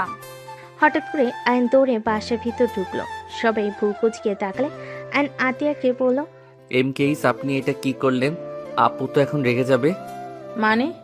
আপু, আয়নের কথা শুনে সবাই দরজার দিকে তাকাতেই থমকে গেল। সবাই ঢোক গিলতে লাগলো। নদীর আব্বাম্মু দৌড়ে গিয়ে বলতে লাগলো, ম্যাম স্যার, আমাদের এই গরিবের ঘরে আপনারা প্লিজ ভিতরে এসে বসেন। এইভাবে উত্তেজিত হবেন না, আমরা সাধারণ মানুষ, আমাদের দয়া করে এভাবে ট্রিট করবেন না। আর পাঁচটা মানুষকে যেইভাবে দেখেন সেইভাবেই দেখেন। স্যার, ম্যাম, আপনারা বসেন। আশিক ভালোভাবে সোফা পরিষ্কার করতে লাগলো। তুলি দেখে অবাক হয়ে বলল, ম্যাম আপনি? আমি তো বিশ্বাসই করতে পারছি না, আমি আপনার অনেক বড় ফ্যান। আপনার সাথে ছবি তোলা যাবে? আপনি আমার আইডল, আমি আপনার মতো বড় বিজনেসম্যান হতে চাই। শিওর, ইনশাল্লাহ আমার থেকে ভালো করবে তুমি। তুলি আয়নের আম্মুর সাথে ছবি তুলতে লাগলো। আয়নের আব্বু আম্মু বসলো। রহিমা খালা বলে ওঠে, ম্যাম বাবু। আয়নের দিকে তাকাতে আয়নের আম্মু চোখের পানি ধরে রাখতে পারল না। আয়নের দিকে উঠে যেতে আতে আয়নকে টান দিয়ে নিজের কাছে দাঁড় করিয়ে বলে, আয়ান যেখানে যাচ্ছিলি সেইখানে যা। মামুনি, বাবুকে কেন সরিয়ে দিতে চাইছেন? খালা, আপনি কাজটা মোটেও ঠিক করেন নাই। আর খালা, টাকার কাছে বিক্রি হয়ে গেলেন। মামুনি, প্লিজ আমাকে মামুনি বলবেন না। বৌমা, আমার বোনের সাথে এরকম ব্যবহার করছো? যাও ওনাদের জন্য শরবত বানিয়ে নিয়ে আসো, গরমের সময়। আতিয়া চলে গেল আয়নের আব্বু আম্মুর জন্য শরবত বানিয়ে নিয়ে আসতে। খালা এগিয়ে গেলে আতিয়া হাত সরিয়ে দিয়ে বলে, মা হয়ে টাকার কাছে বিক্রি হয়ে গেছেন। আপনাকে দেখে আমার ঘৃণা হচ্ছে। আমার একটা মেয়ে মারা গেছে, এখনো আমার আরো সন্তানেরা আছে, তাদের ভবিষ্যৎটাকে নষ্ট করে দিতে পারি না। আতিয়ার আগে কিছু না বলে শরবত বানিয়ে বের হইল। রহিমা খালা আতিয়ার পিছন পিছন যেতে লাগলো। আতিয়া দুজনকে শরবত দিয়ে বলল, শরবত খেয়ে তিনজন বের হয়ে যান। আতিয়া, কি বলো? তোমার কোনো ধারণা আছে কাদের সামনে কথা বলছো? ম্যাম স্যার, দয়া করে কিছু মনে করবেন না। আতিয়া, বেশি করে ফেলছো কিন্তু। সমস্যা নাই, আপনারা ওনাকে কিছু বলবেন না। ম্যাম, কত ভালো। ওনাদের এত সম্মান করার কি আছে? আমরা মানুষ, ওনারাও মানুষ, মাথায় তোলার কোনো মানে হয় না। আশিক রাগে আতের হাত ধরে রাগী লুক নিয়ে তাকাতে রহিমা খালা তাড়াতাড়ি করে আশিকের হাত ধরে কিছু বলবে, সাথে সাথে আতিয়া বলে, খালা ছাড়েন, আমার হাজবেন্ড আমার সাথে যেমন ইচ্ছে তেমন ব্যবহার করবে, হাত ছাড়েন ওর। আর আপনার ম্যাম স্যার নিয়ে এখান থেকে যান। উনি তোমার হাজবেন্ড? জি মিসেস রাহেলা চৌধুরী, উনি আমার হাজবেন্ড, আর ওনারা আমার শ্বশুর শাশুড়ি, আর ওই দুটা আমার ননদ। এইটাই আমার দেবরের বউ রূপা। তাই আমি চাচ্ছি না আপনারা দুইজন আমার শ্বশুর বাড়িতে বসে থাকেন। আয়নের আব্বু বলে ওঠে, আতিয়া প্লিজ আমাকে ক্ষমা করে দাও, প্লিজ তোমরা আমাদের সাথে চলো। আতিয়া রেগে বলে, অসম্ভব, আপনাদের সাথে আমরা কেন যাব? আপনারা চলে যান, আমাদের দয়া করে বিরক্ত করবেন না। আমরা আলহামদুলিল্লাহ অনেক সুখে আছি, প্লিজ চলে যান। আতিয়া, আর কত শাস্তি দিবে আমাদের? রহিমা তো আমাদের ক্ষমা করে দিয়েছে, সেখানে তুমি কেন আমাদের ক্ষমা করতে পারছো না? টাকা দিয়ে সব কিনতে পারবেন, আমাদের ভাই বোনকে টাকা দিয়ে কিনতে পারবেন না, বুঝতে পারছেন? আয়নের আব্বু বলে ওঠে, দেখো তোমার শ্বশুরের কোম্পানি লসের দিকে যাচ্ছে, তুমি আর আয়ান যদি আমাদের ক্ষমা করে আমাদের সাথে আসো, তাহলে আমি আশিকের কোম্পানির বড় করার সব কিছু দিয়ে দেব। দরকার হলে তোমাদের কলেজের ওইখানে যে কোম্পানি ওটাই আশিককে দিয়ে দেব। আয়নের আব্বুর কথা শুনে আতিয়ার আগে সামনে থাকা ফুলদানি এক আছাড়ে ভেঙে ফেল, আর রাগে চিল্লায়ে বলে ওঠে, আপনি আমার স্বামীকে লোভ দেখান, আপনার কোম্পানি আপনার কাছে রাখেন। দয়া করে এখান থেকে তিনজন যান। আপনারা যদি বেশি বুঝেন, আমি আয়ানকে নিয়ে এখান থেকে চলে যাব। আপু, এই চুপ, তুই এখানে একটা কথা বলবি না। আপু আফিয়া আরুষ এসেছে, শান্ত হও। আতিয়া আফিয়া আরুষকে দেখে চুপ হয়ে গেল। দুজন দৌড়ে এসে নদীকে জড়িয়ে ধরল। আফিয়া বলে, ফুপ্পি তোমরা দুইজন এখানে কার সাথে আসলে? আঙ্কেল আমাদের রেখে গেছে, মামা তোমাকে কল দিলাম, ফোন বন্ধ কেন? ফোন সিম ভেঙে ফেলছে তোমার আম্মু। আসসালামু আলাইকুম, আপনাদের তো আমি ম্যাগাজিনে দেখেছিলাম আপনারা আমাদের বাসায়। ওয়ালাইকুম আসসালাম। আয়নের আম্মু আফিয়া আরুষকে জড়িয়ে ধরে সারা মুখে চুমু দিতে লাগলো। দুজন অবাক হয়ে তাকিয়ে থাকতে লাগলো। আফিয়া বলে ওঠে, আপনারা এত বড় মানুষ হয়ে আমাদের আদর করছেন। আমি তোমার নানি হই, আর ওইটা তোমার নানু ভাই হয়। সবাই অবাক হয়ে গেল। আফিয়া আরুষ অবাক হয়ে তাকিয়ে আছে। আফিয়া বলে ওঠে, কি বলেন? আমাদের তো নানা নানি নাই, আম্মু আর মামা আছে। আমার কথা বিশ্বাস না হলে তোমার মামা আর আম্মুকে জিজ্ঞেস করো। আফিয়া আতিয়ার আয়নের দিকে তাকিয়ে বলল, আম্মু ওনারা কি আমার নানা নানি? হ্যাঁ। আতিয়ার কথা শুনে সবাই অবাক হয়ে গেল। নদীর আম্মু বলে ওঠে, কি ওনারা তোমার বাবা মা মানে? তুমি তো বলছো তোমরা এতিম। আমাদের থেকে নিজের পরিচয় কেন লুকিয়েছ? এত বড় বাড়ির ছেলে মেয়ে হয়ে ওই বস্তিতে কি করছিলে? এইসব মানে কি? আমাদের এভাবে ধোকা কেন দিয়েছ? আশিক, তুমি আমাকে ভুল বুঝছো। আমি তোমাদের ধোকা দিতে চাই নাই।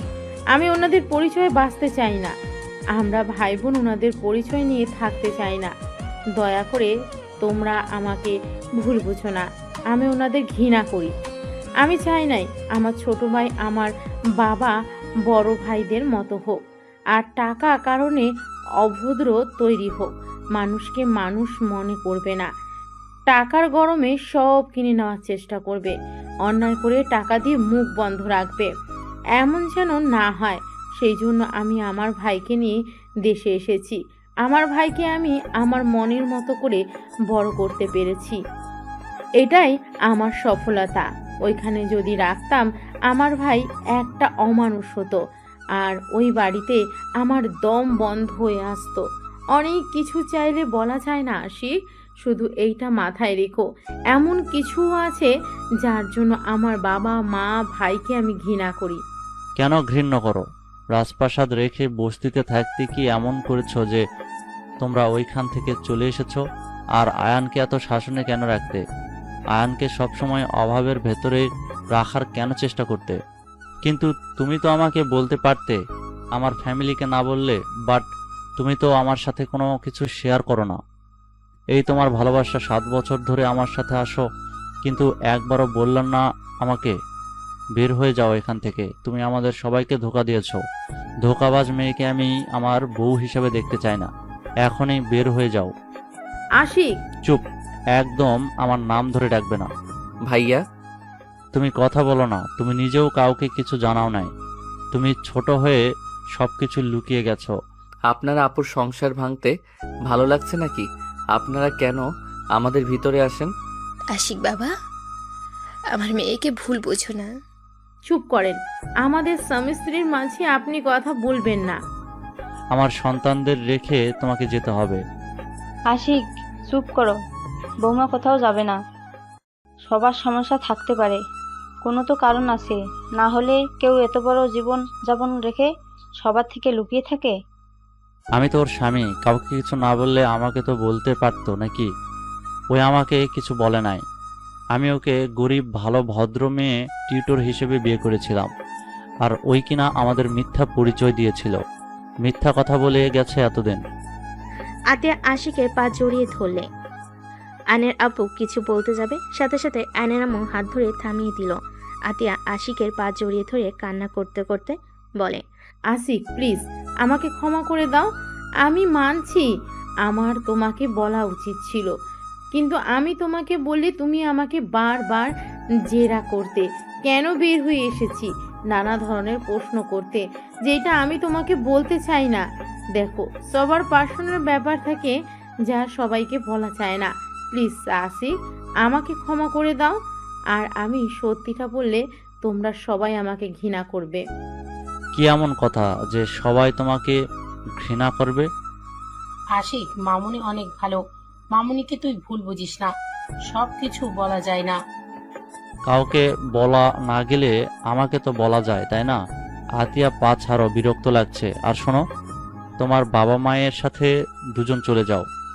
আমি যাব না, আমি ওনাদের সাথে যেতে চাই না। আমি যদি চাই আমাদের আর কখনো বাংলাদেশে আসতে দেবে না। ওনাদের মান সম্মানে লাগবে এই বাড়ির বউ বলে। ভাইয়া প্লিজ আমাদের ক্ষমা করে দেন। আয়ন আশিকের সামনে গিয়ে ক্ষমা চাইলে আশিক কিছু না বলে আতিয়াকে সরিয়ে দিয়ে রুমে চলে গেল। আতিয়া আশিকের পিছন পিছন যেতে লাগলো। আয়ন রেগে বলতে লাগলো, এখানে আসতে কে বলেছিল আপনাদের? আপনারা কি ভাবছেন আপনারা এখানে আসবেন আর আপু আমি আপনাদের সাথে চলে যাব? আয়ান, বিশ্বাস কর বাবা, আমরা বুঝতে পারিনি এমন কিছু হবে। আমরা তো তোর হারিয়ে যাওয়ার খবর শুনে গতকাল দেশে এসেছি। 1টার দিকেই রহিমা আমাদের কল দিয়ে বলল, তাই আমরা এখানে এসেছি তোদের বুঝিয়ে নিয়ে যাওয়ার জন্য। আমরা বুঝতে পারিনি এমন কিছু হবে। ভালো করছেন ভাইয়া, যদি বের করে দেয় আপনাদের খবর আছে। আপনারা এখান থেকে দয়া করে চলে যান। আয়ন হাত জোর করে বলে আয়নের আম্মু কান্না করতে করতে চলে গেল। আয়নের আব্বু বলে ওঠে, ভুল আমাদের ছিল, তোমার আম্মুকে কেন তোমরা কষ্ট দিচ্ছ? আয়ন কিছু না শুনে অন্যদিকে ঘুরে দাঁড়ালে আয়নের আব্বু চলে গেল। রহিমা খালাও চলে গেল। নদীর আম্মু বলে ওঠে, আমি জানি না তোমাদের মাঝে কি হয়েছে, কিন্তু তোমরা কাজটা ঠিক করলে না। উনি তোমাদের জন্ম দিয়েছে, তোমাদের 9 বছর ধরে কাছে পায় না, না তোমাদের দেখতে পারছে না শুয়ে দেখতে পারছে। আমি একজন মা, আমার মেজ সন্তানটাই দূরে থাকে, প্রতিনিয়ত ওর জন্য বুকটা পুড়ে। আমি তাও আমার সন্তানের সাথে ফোনে কথা বলতে পারি, আর উনি তাও পারে না। উনি তোমাদের ছাড়া ভালো নাই। আমার মনে হয় তোমার বাবা মায়ের কাছে একবার যাওয়া উচিত। আপু আমার ভালোর জন্য আমাকে নিয়ে এত দূর চলে এসেছে। আপু অনুমতি না দিলে আমি কিছু করতে পারবো না। আমার মনে হয় ভাবিকে তোমার বোঝানো উচিত। সবাই মিলে কথা বলতে লাগলো। আর এদিকে আতিয়া আশিককে বলতে লাগলো, শুনতে চাও কেন তাদের থেকে দূরে? ওকে, তাহলে শোনো। রহিমা খালা আমাদের বাসার বিশ্বস্ত কাজের লোক। উনি আমাকে আয়ান ভাইয়াকে বড় করেছে। লন্ডনে গেলে ওনার ছোট মেয়েকে নিয়ে যায়, আর ছোট মেয়ে আমার সাথে সব সময় থাকতো। আমি ওকে অনেক ভালোবাসতাম, ছোট বোনের মতো। ভাইয়াও ছোট মেয়েটাকে একা পেয়ে রেপ করেছিল। মেয়েটা সহ্য করতে না পেরে মারা যায়। আতিয়ার কথা শুনে আশিক যেন থমকে গেল, চোখ কপালে উঠে পড়ল। আশিক বলে ওঠে। কি, রুমে ধর্ষণ হয়েছিল? ওই অ্যাক্সিডেন্ট করে মারা যায় নাই? আর ওই যখন ধর্ষণ হয় তুমি কোথায় ছিলে? ওটা মিথ্যা কথা ছিল। আমি আমার ফ্রেন্ডদের সাথে 7 দিনের ট্যুরে গেছিলাম। আর ট্যুরে গেলে আয়ান রুমি জন্য কিছু না কিছু আনতাম। সেই দিন ওর জন্য গিফট নিয়ে আসলে ওকে খুঁজলে কেউ কিছু বলে না, সবাই চুপচাপ হয়ে থাকে। আয়ান ছোট মানুষ দৌড়ে এসে আমাকে জড়িয়ে ধরে বলে, আপু, রুমি আপুকে তো ভাইয়া আকাশে তাড়া করে দিয়েছে, কাউকে বলো না আমি তোমাকে আসতে বললাম, বললে ভাইয়াকে পুলিশ ধরে নিয়ে যাবে। কথাগুলো শুনে আমার হাত পা ঠান্ডা হয়ে যাচ্ছিল। আমি চিৎকার করলে পরে জানতে পারি সব কিছু। আর আব্বু আম্মু সব জানার পর চুপ করেছিল। আব্বু সব কাজের লোককে টাকা দিয়ে মুখ বন্ধ করে রেখেছিল। রইমা খালা পাগল হয়ে গেছিল প্রায়। ওনাকে নিয়ে আমি থানায় যেতে চাইলে উনি আমার সাথে থানায় যায় না, টাকা দিয়ে রুমির মৃতটা অ্যাক্সিডেন্ট বলে চালিয়ে দেয়। আতিয়া কান্না করতে লাগলো, আশিকের দিকে তাকিয়ে বলে, তাহলে বলো ওই ফ্যামিলিতে কিভাবে থাকবো? ছেলে এত বড় অন্যায় করলো, অথচ বাবা মা কিছু বলে নাই, চুপ করে থাকছে। আর আমাকে মুখ বন্ধ রাখতে বলছে। আমাকে রুমে বন্দি করে রেখেছিল। আম্মু পর্যন্ত আমাকে হুমকি দেয়, সেখানে বলবে ওদের পরিচয় সবাইকে জানাই। আজও কেউ জানে না যে রুমির মৃত্যু সত্যিটা। এইটা আমাকে তিলে তিলে কুড়ে খাচ্ছে। আমার নিজের ভাই হলে কি হবে? ওর শাস্তি পাওয়া উচিত ছিল। আর খালা আজ টাকার কাছে বিক্রি হয়ে গেছে। যা দেখতে পারছো সব আমার বাবার টাকায় করছে। তার বাকি সন্তানদের কথা ভেবে রুমির সাথে অন্যায় ভুলে গেছে। আমার সাথে শুধু থাকতো, তাতে আমি রুমিকে ভুলতে পারি নাই। আর উনি মা হয়ে টাকার কাছে বিক্রি হয়ে গেল। আতিয়া কান্না করতে লাগলো। আশিক আতিয়াকে জড়িয়ে ধরলো বুকের সাথে। আশিক আতিয়ার মাথায় চুমু দিল। আতিয়া বলতে লাগলো, ভাইয়া অনেক মেয়েদের জীবন নষ্ট করেছে। আমার তাতে ওকে দেখতে ইচ্ছে হতো না। লাস্টে রুমির সাথে যা করেছে সেইটা মেনে নিতে পারি নাই। আর বাবা মাকে তার হয়ে কথা বলতে দেখে পরে আর উপায় না পেয়ে আয়ানকে নিয়ে আমি পালিয়ে দেশে চলে আসি। আমি চাই না আয়ানও ভাইয়ার মতো হয়ে যাক। এখন বলো, আমি কি খুব অন্যায় করেছি? যারা অন্যায়কে অন্যায় মনে করে না, আমার ঘৃণা হয় ওনাদের দেখলে। সেখানে তাদের পরিচয় কেন চলবো বলতে পারো?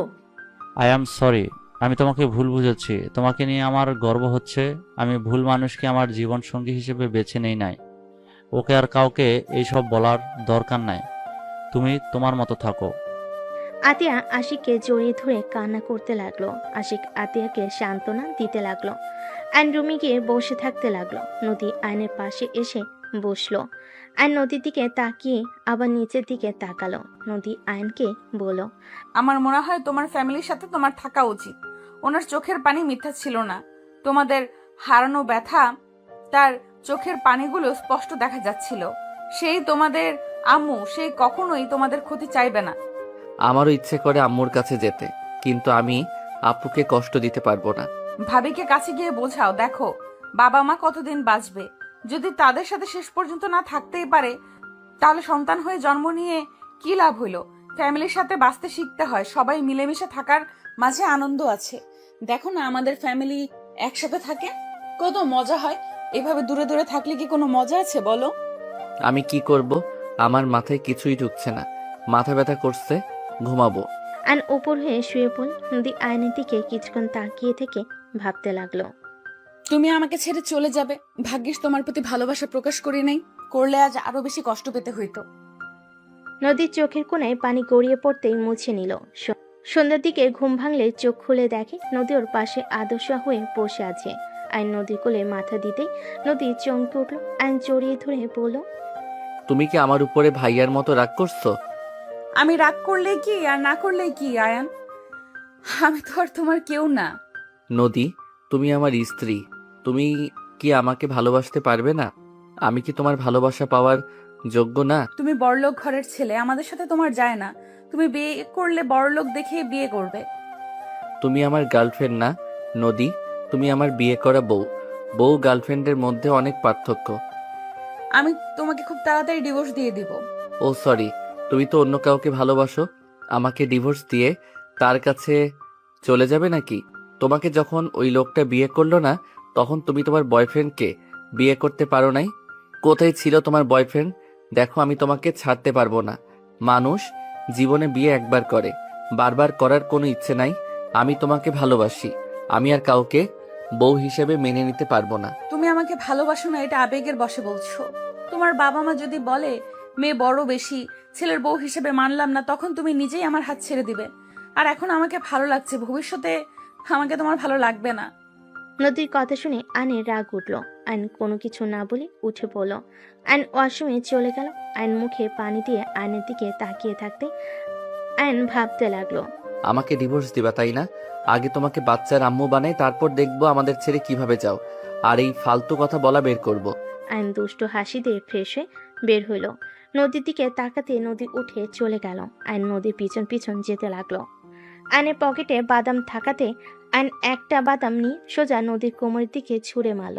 নদীর ভুল কুচকে পিছনে তাকালে আয়ন শীষ বাজাতে বাজাতে অন্যদিকে তাকিয়ে নিচে নেমে যেতে লাগলো।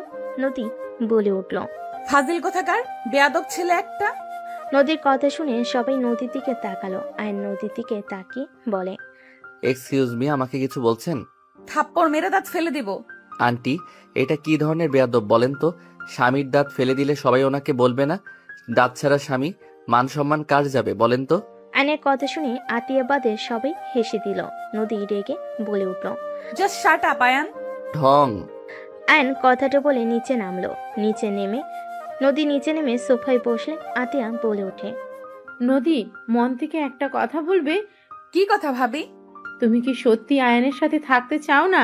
দেখো, মন থেকে বলো। যদি না থাকতে চাও তাহলে আমাদের বলো। আতিয়ার কথা শুনে নদী চুপ করে থাকলো। আয়ন বলে ওঠে, আপু, ওনার কথা রাখো। আমি ওনাকে ডিভোর্স দিব না। উনি আমাকে মেনে নিক বা না নিক, উনি আমার স্ত্রী নামে থাকবে। আমি বেঁচে থাকতে ওনাকে অন্য কারো হতে দিব না। Just shut up. কেউ থাকতে না চাইলে তাকে জোর করে রাখা যায় না আয়ান। যে চলে যেতে চায় তাকে চলে যেতে দিতে হয়, না হলে সেই তীরে তীরে কষ্ট পেতে পেতে মারা যাবে। আপু, আমি ওনাকে ছাড়া কাউকে আমার লাইফে চাই না। উনি আমার স্ত্রী, উনি থাকবে সারা জীবন। বলো। আয়নের কথা শুনে নদী অবাক হয়ে তাকালো। তুলি বলে উঠল, আয়ান তোমাকে সবার সামনে চাচ্ছে, আর তুমি এত ভাব কেন নাও আপু? এসব আবেগ, আবেগ চলে গেলে তখন আর আমাকে ভালো লাগবে না। বারবার এক কথা কেন বলো? আমি একবারও বলছি এইটা আমার আবেগ, তুমি আমার স্ত্রী, তাই আমি তোমাকে ভালোবাসতে শুরু করছি। বলতে ভালোবাসি। দেখো, আমি তোমাকে চেয়েছি মানে তোমার আমার হয়ে থাকতে হবে। তোমার বয়ফ্রেন্ড যেই থাকুক আমি তার হতে দিব না। আয়ান, সব কিছুতে জেদ মানায় না। ওই না থাকলে জোর করে কিভাবে রাখবি? ওই আস্তে আস্তে ঠিক আমাকে ভালোবাসবে, এইটা আমার বিশ্বাস। চুপ কর নদী, তুমি ভেবে দেখো। যদি দেখো না থাকা সম্ভব না, তাহলে ডিভোর্স লেটার দিয়ে দিও। আমার ভাবার কিছু নাই, আমি ওর সাথে থাকতে পারবো না। নদীর কথা শুনে আয়নের রাগ হতে লাগলো। আয়ান বলতে লাগলো, মন থেকে বলছো নাকি? তুমি বুকে হাত দিয়ে আমার চোখের দিকে তাকিয়ে যদি এই কথা বলতে পারো, যাও, আমি তোমাকে নিজে ছেড়ে দিব। তোমাকে আমি কখনোই ডিস্টার্ব করব না। আয়ন নদীর সামনে গিয়ে হাঁটুকে বসে পড়ল। তাকাও আমার দিকে। এইসব ফালতু ডায়লগ দিবে না তো। আমি যেটা বলছি ওইটা করো। ওইসব করা লাগবে না আমার। আমি ভালোবাসি না, এটাই আসল কথা। এত নাটক আমি করতে পারবো না। নাটক লাস্টবার করো। আমার দিকে তাকিয়ে কথাগুলো বললে আমি আর তোমার সাথে থাকবো না। আয়ন জোরাজোরি করতে লাগলো। এক পর্যায়ে আয়নের উপরে বিরক্ত হয়ে নদী চিল্লাইয়ে বলে উঠল, আমি তোমাকে ভালোবাসি না। এক কথা কতবার বলবো? হ্যাঁ, তোমার দিকে তাকিয়ে বলছি, কান খুলে শুনে নাও। আমি তোমাকে ভালোবাসি না মানে ভালোবাসি না। তোমার সাথে সংসার করা আমার পক্ষে সম্ভব না। দয়া করে আমাকে মুক্তি দাও প্লিজ। আমার লাইফ থেকে চলে যাও তুমি। নদী কথাগুলো শেষ করতেই আয়ন কিছু না বলে উঠে পড়ল। আয়ন মুখে হাসি রেখা টেনে বলে, ঠিক আছে, মুক্তি দিয়ে দিব। বুঝেছি, আমার সব ধারণা ভুল ছিল। আসলে তুমি আমাকে ভালোবাসো না। আয়নের চোখের কোণে পানি আসতে লাগলো। আয়ন চোখ মুছতে লাগলো। তুলি কিছু বলতে গেলে আয়ন বলে, চুপ করো। আর কাউকে ওনাকে বোঝানোর দরকার নাই। আপু ঠিক বলছো, জোর করে রাখা উচিত না। আসলে উনি আমাকে ভালোবাসে না, অন্য কাউকে ভালোবাসে। আতিয়া কিছু বলতে যাবে আইন রেখে নদীর দিকে তাকিয়ে বলল, 1 তালাক, 2 তালাক। আয়ান কি করছিস? আয়ান এমনটা করো না। আপু, দয়া করে কেউ আমাকে বাধা দিবেন না। 3 তালাক। যান, আপনি আজ থেকে মুক্ত। সঠিক সময় ডিভোর্স লেটার পেয়ে যাবেন। আইন চোখের পানি মুছতে লাগলো। নদীর আম্মু থ হয়ে সোফায় বসে পড়ল। নদীর কানে তালাক শব্দটা ভাসতে লাগলো। নদীর শরীরের শক্তি যেন এক নিমিষেই হারিয়ে গেছে। নদী পাথরের মতো বসে থেকে আইনের দিকে তাকিয়ে থাকতে লাগলো। আইন চোখ মুছতে মুছতে বলে, আপু, আমি এখানে থাকতে পারবো না। আমি আম্মু আব্বুর সাথে একদিন থাকতে চাই।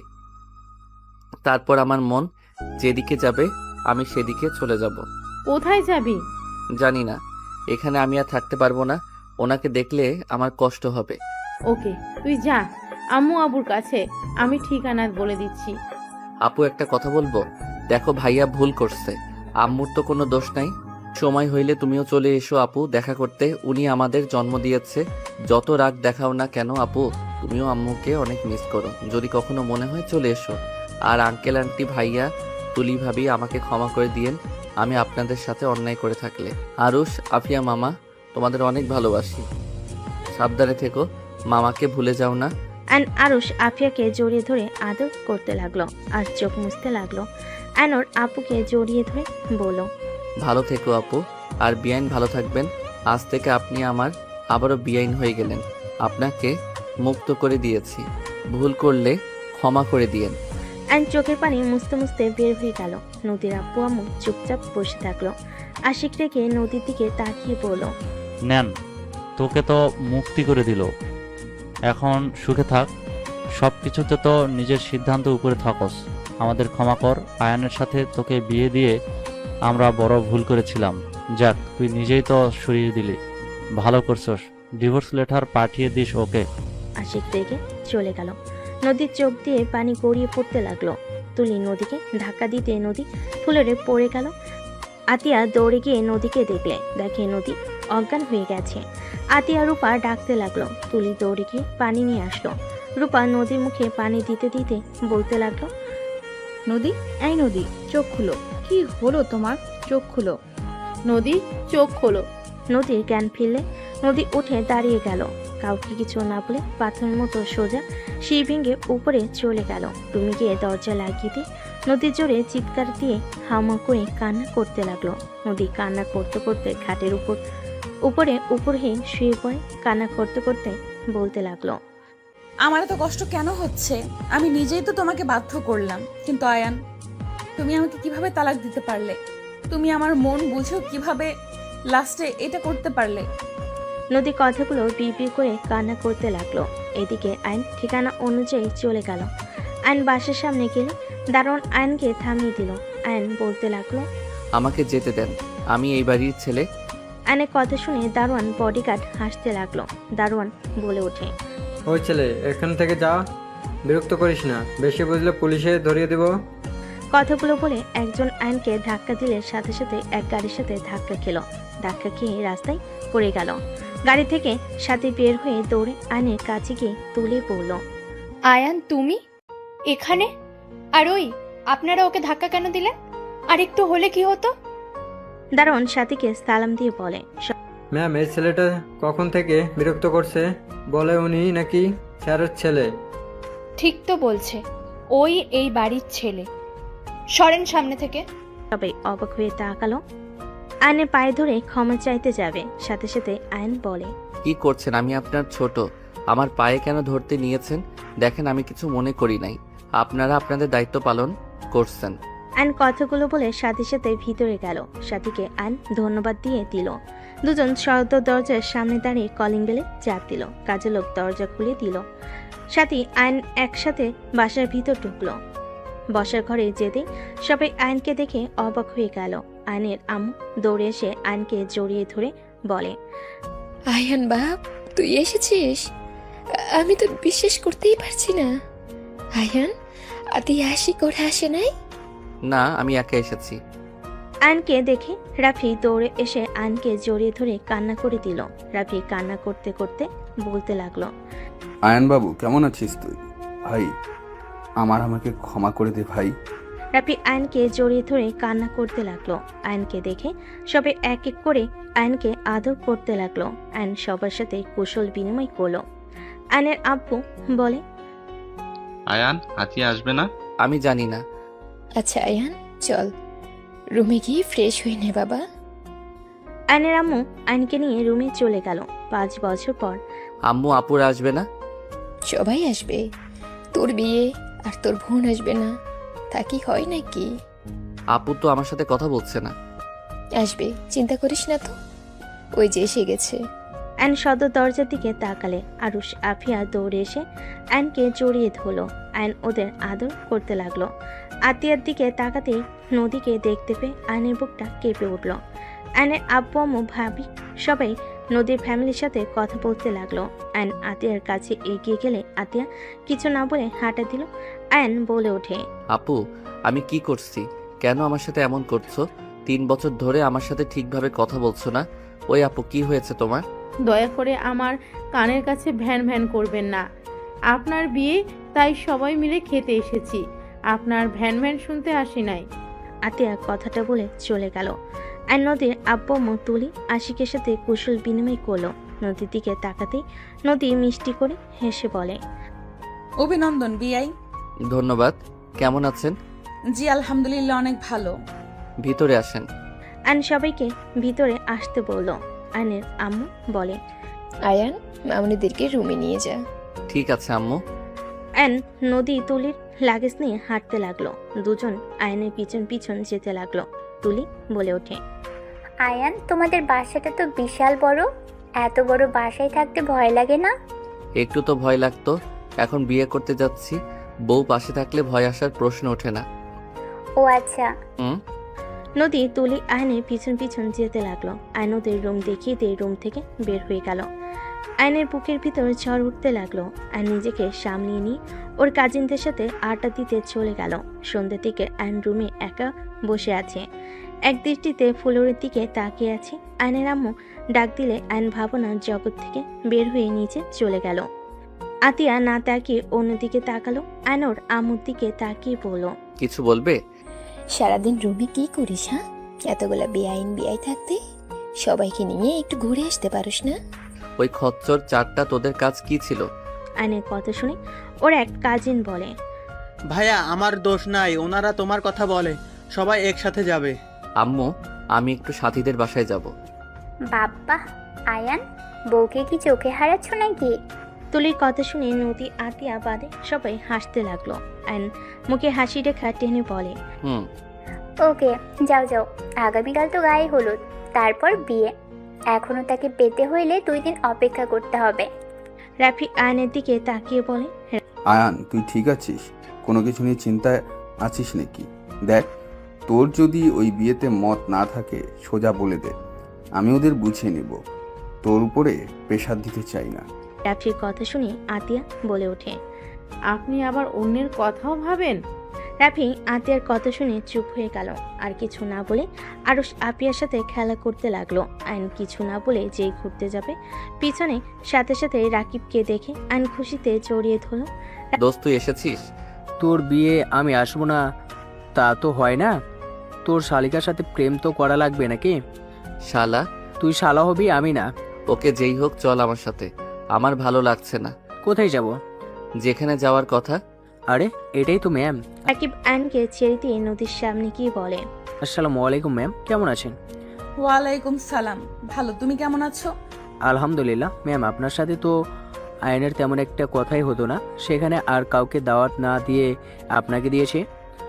রাকিব ওইটাই আমার বোন। আশিকের কথা শুনে রাকিব ভ্যাবাচেকা খেয়ে গেল। রাকিব মুখ ফসকে বলে ওঠে, শালা তুই তাহলে ম্যামের প্রেমে হাবুডুবু খাচ্ছিলি? রাকিবের কথা শুনে সবাই অবাক হয়ে গেল। আইন রাকিবের মুখ চেপে ধরে নিয়ে যেতে লাগলো। আইনকে গাড়িতে তুলে আইন ড্রাইভিং করতে লাগলো।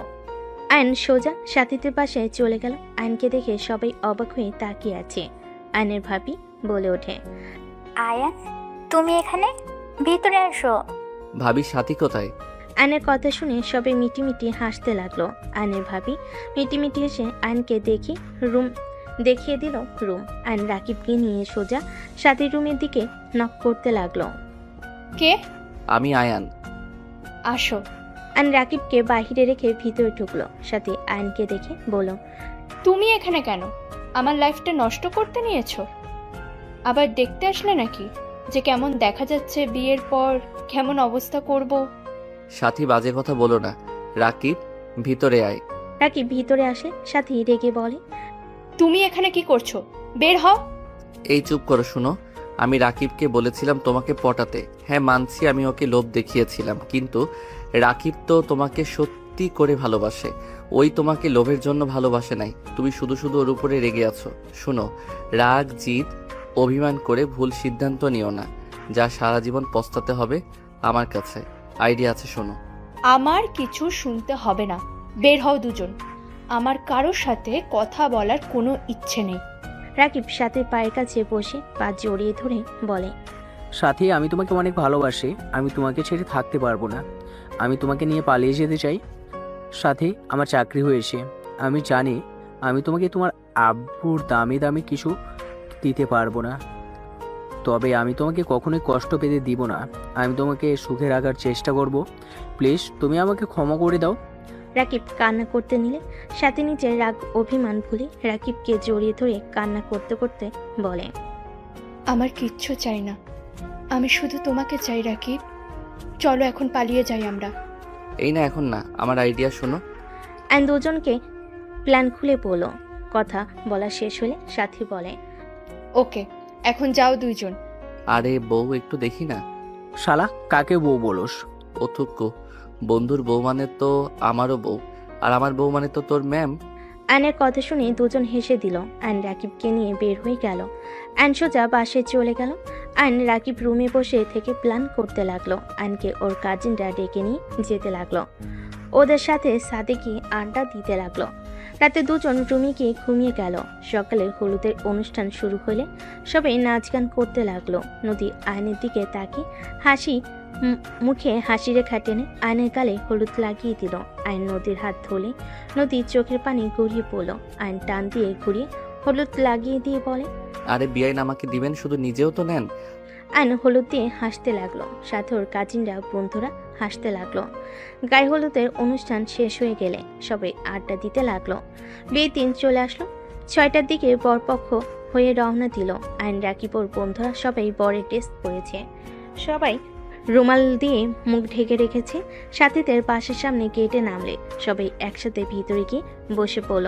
অ্যান্ড আস্তে আস্তে ওইখান থেকে সরে সোজা কাজীর কাছে চলে গেল। কাজীকে টাকা দিয়ে রাকিবের আর সাথীর বিয়ে সব কিছু লিখে রাখতে বলল। ওখানে ঠিক করে অ্যান্ড রাকিবকে টেক্সট দিয়ে ওখান থেকে চলে গেল। অ্যান্ড সোজা ব্রিজের নিচে চলে গেল। আইন শিরানি খুলে ফেলে দিল আর আকাশের দিকে তাকিয়ে থেকে ভাবতে লাগলো, আল্লাহ, আমার প্রিয় মানুষটা কেন আমার হয়েও হলো না? সাথীর মতো কেন আমাকে ভালোবাসতে পারলো না?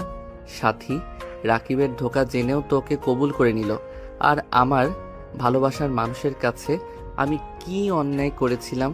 কেন সে আমাকে বলল ওই আমাকে ভালোবাসে না? আমি কি সত্যি কারো ভালোবাসা পাওয়ার যোগ্য না? আয়ন চোখের পানি ফেলতে লাগলো। আয়ন সারা রাত ব্রিজের নিচে গিয়ে কাটিয়ে দিল। সকালে ভোরের আলো ফুটতেই আয়ন ব্রিজের উপরে উঠে পড়ল। রিক্সা নিয়ে বাসায় চলে গেল। রিক্সা ভাড়া দিয়ে আয়ন ভিতরে চলে গেল। আয়ন বাসের ভিতরে ঢুকতেই বসার ঘরে গেলে সবাই আয়নের উপর রেগে কিছু বলবে। তার আগে নদী আয়নকে দেখে সিঁড়ি থেকে দৌড়ে নিচে নেমে দৌড়ে এসে আয়নকে শক্ত করে জড়িয়ে ধরে সারা মুখে চুমু দিতে দিতে বলতে লাগলো, আয়ান সারা রাত কোথায় ছিলে জানো? কত ভয় পেয়ে গেছিলাম। আয়ান, আমি তোমাকে অনেক ভালোবাসি। আমি তোমাকে ছাড়া কাউকে ভালোবাসতে পারবো না। আমি তোমাকে আমার জীবন থেকে বেশি ভালোবাসি। আয়ান, তোমাকে আমার ভালোবাসতে হবে না। আয়ান, তুমি শুধু আমাকে তোমার আশেপাশে থাকতে দিও, আমার তাতেই হবে। তাও তুমি আমার থেকে দূরে যেও না। নদী কথাগুলো বলে হামা করে কান্না করতে লাগলো। সবাই হতভম্ব হয়ে তাকিয়ে আছে। আয়নের চোখের কোণায় পানি গড়িয়ে পড়তে লাগলো। নদী আয়নকে আষ্টে পিষ্টে জড়িয়ে ধরে বলতে লাগলো, আয়ান, আমি কাউকে ভালোবাসি না। আমি তোমাকে ভালোবাসি। আমার কোনো বয়ফ্রেন্ড নাই আয়ান। তুমি সেদিন আমার পুরো কথা না শুনে সোফায় গিয়ে শুয়ে পড়লে। আয়ান, আমি সেদিন তোমাকে ভালোবাসার কথা বলেছিলাম, তুমি আমাকে বুঝতে পারো নাই। আয়ান, আমি সবার মতো আমার ভালোবাসা আমি প্রকাশ করতে পারি না। তুমি তো আমাকে বুঝেও লাস্টে বুঝলে না আয়ান। আমি তোমাকে অন্য কারো হতে দেখতে পারবো না। নদী কান্না করতে করতে আয়নের পায়ের কাছে বসে পা জড়িয়ে ধরে কান্না করতে করতে বলতে লাগলো, আয়ান প্লিজ আমাকে ক্ষমা করে দাও, আমি তোমার কাছে ভিক্ষা চাচ্ছি। আমাকে তুমি আবারও নিজের কাছে টেনে নাও না, আমাকে লাস্ট বার সুযোগ দাও না আয়ান। আমি কথা দিচ্ছি তুমি আমাকে মেরে কেটে ফেলে দিলেও আমি তোমাকে ছেড়ে যাব না। প্লিজ আমাকে তুমি ক্ষমা করে দাও, ক্ষমা করে আমাকে একটা সুযোগ দাও না। নদী কান্নায় ভেঙে পড়লো। আতিয়া বলে ওঠে, আয়ান, নদী তোকে অনেক ভালোবাসে। 3 বছর ধরে তোকে আমি এইসব বলার চেষ্টা করছি, তুই আমার কথা না শুনে কল কেটে দিতি, নদীর কোনো কথা শুনতে চাইতি না। এইসব হচ্ছেটা কি? নদী তো আয়নের 1 বছরের বড়, ওর সাথে ওর ভালোবাসা কিভাবে হয়? ফাজলামি নিতেছিস? হ্যাঁ? আয়নের আম্মু আর কিছু বলবে তার আগে আয়ন নদীকে 2 হাত দিয়ে তুলে ধরে চোখের পানি মুছে দিয়ে বুকের সাথে জড়িয়ে ধরে বলে, কি করছো? আমার পায়ে কেন ধরছো? আমি তোমাকে ভালোবাসি আর সারা জীবন আমি তোমাকে ভালোবেসে যাব। তুমি আমার পাশে থাকো বা না থাকো, সেই দিন তুমি আমাকে ওইভাবে না বললে আজ একটা ভালো সম্পর্ক থাকতো। আয়ান, কি আবল বকছিস? নদী আতিয়ার 1 বছরের ছোট হবে, ওই তোর বড় বোনের মতো। ওই আমার বোনের মতো না, ওই আমার স্ত্রীর মতো। আর আম্মু বারবার বড় বড় করবে না, ভালোবাসে আবার বড় ছোট কোনো ব্যাপার না, একে উপরের মনের মিল থাকাটা মেইন। বয়স তো পানির মতো বাড়তে থাকে। আর নদীকে যদি তোমাদের কারো বৌমা হিসেবে মেনে নিতে কষ্ট হয় তাহলে বলতে পারো, আমি নদীকে নিয়ে চলে যাব। তারপরও কারো কথা শুনে আমার ভালোবাসার মানুষের হাত ছাড়তে পারবো না। আয়নের কথা শুনে আয়নের আব্বু বলে, রাহেলা রাগ করো না, আমাদের সন্তানেরা যার সাথে থেকে সুখে থাকবে তার সাথে বিয়ে দেওয়াই ভালো।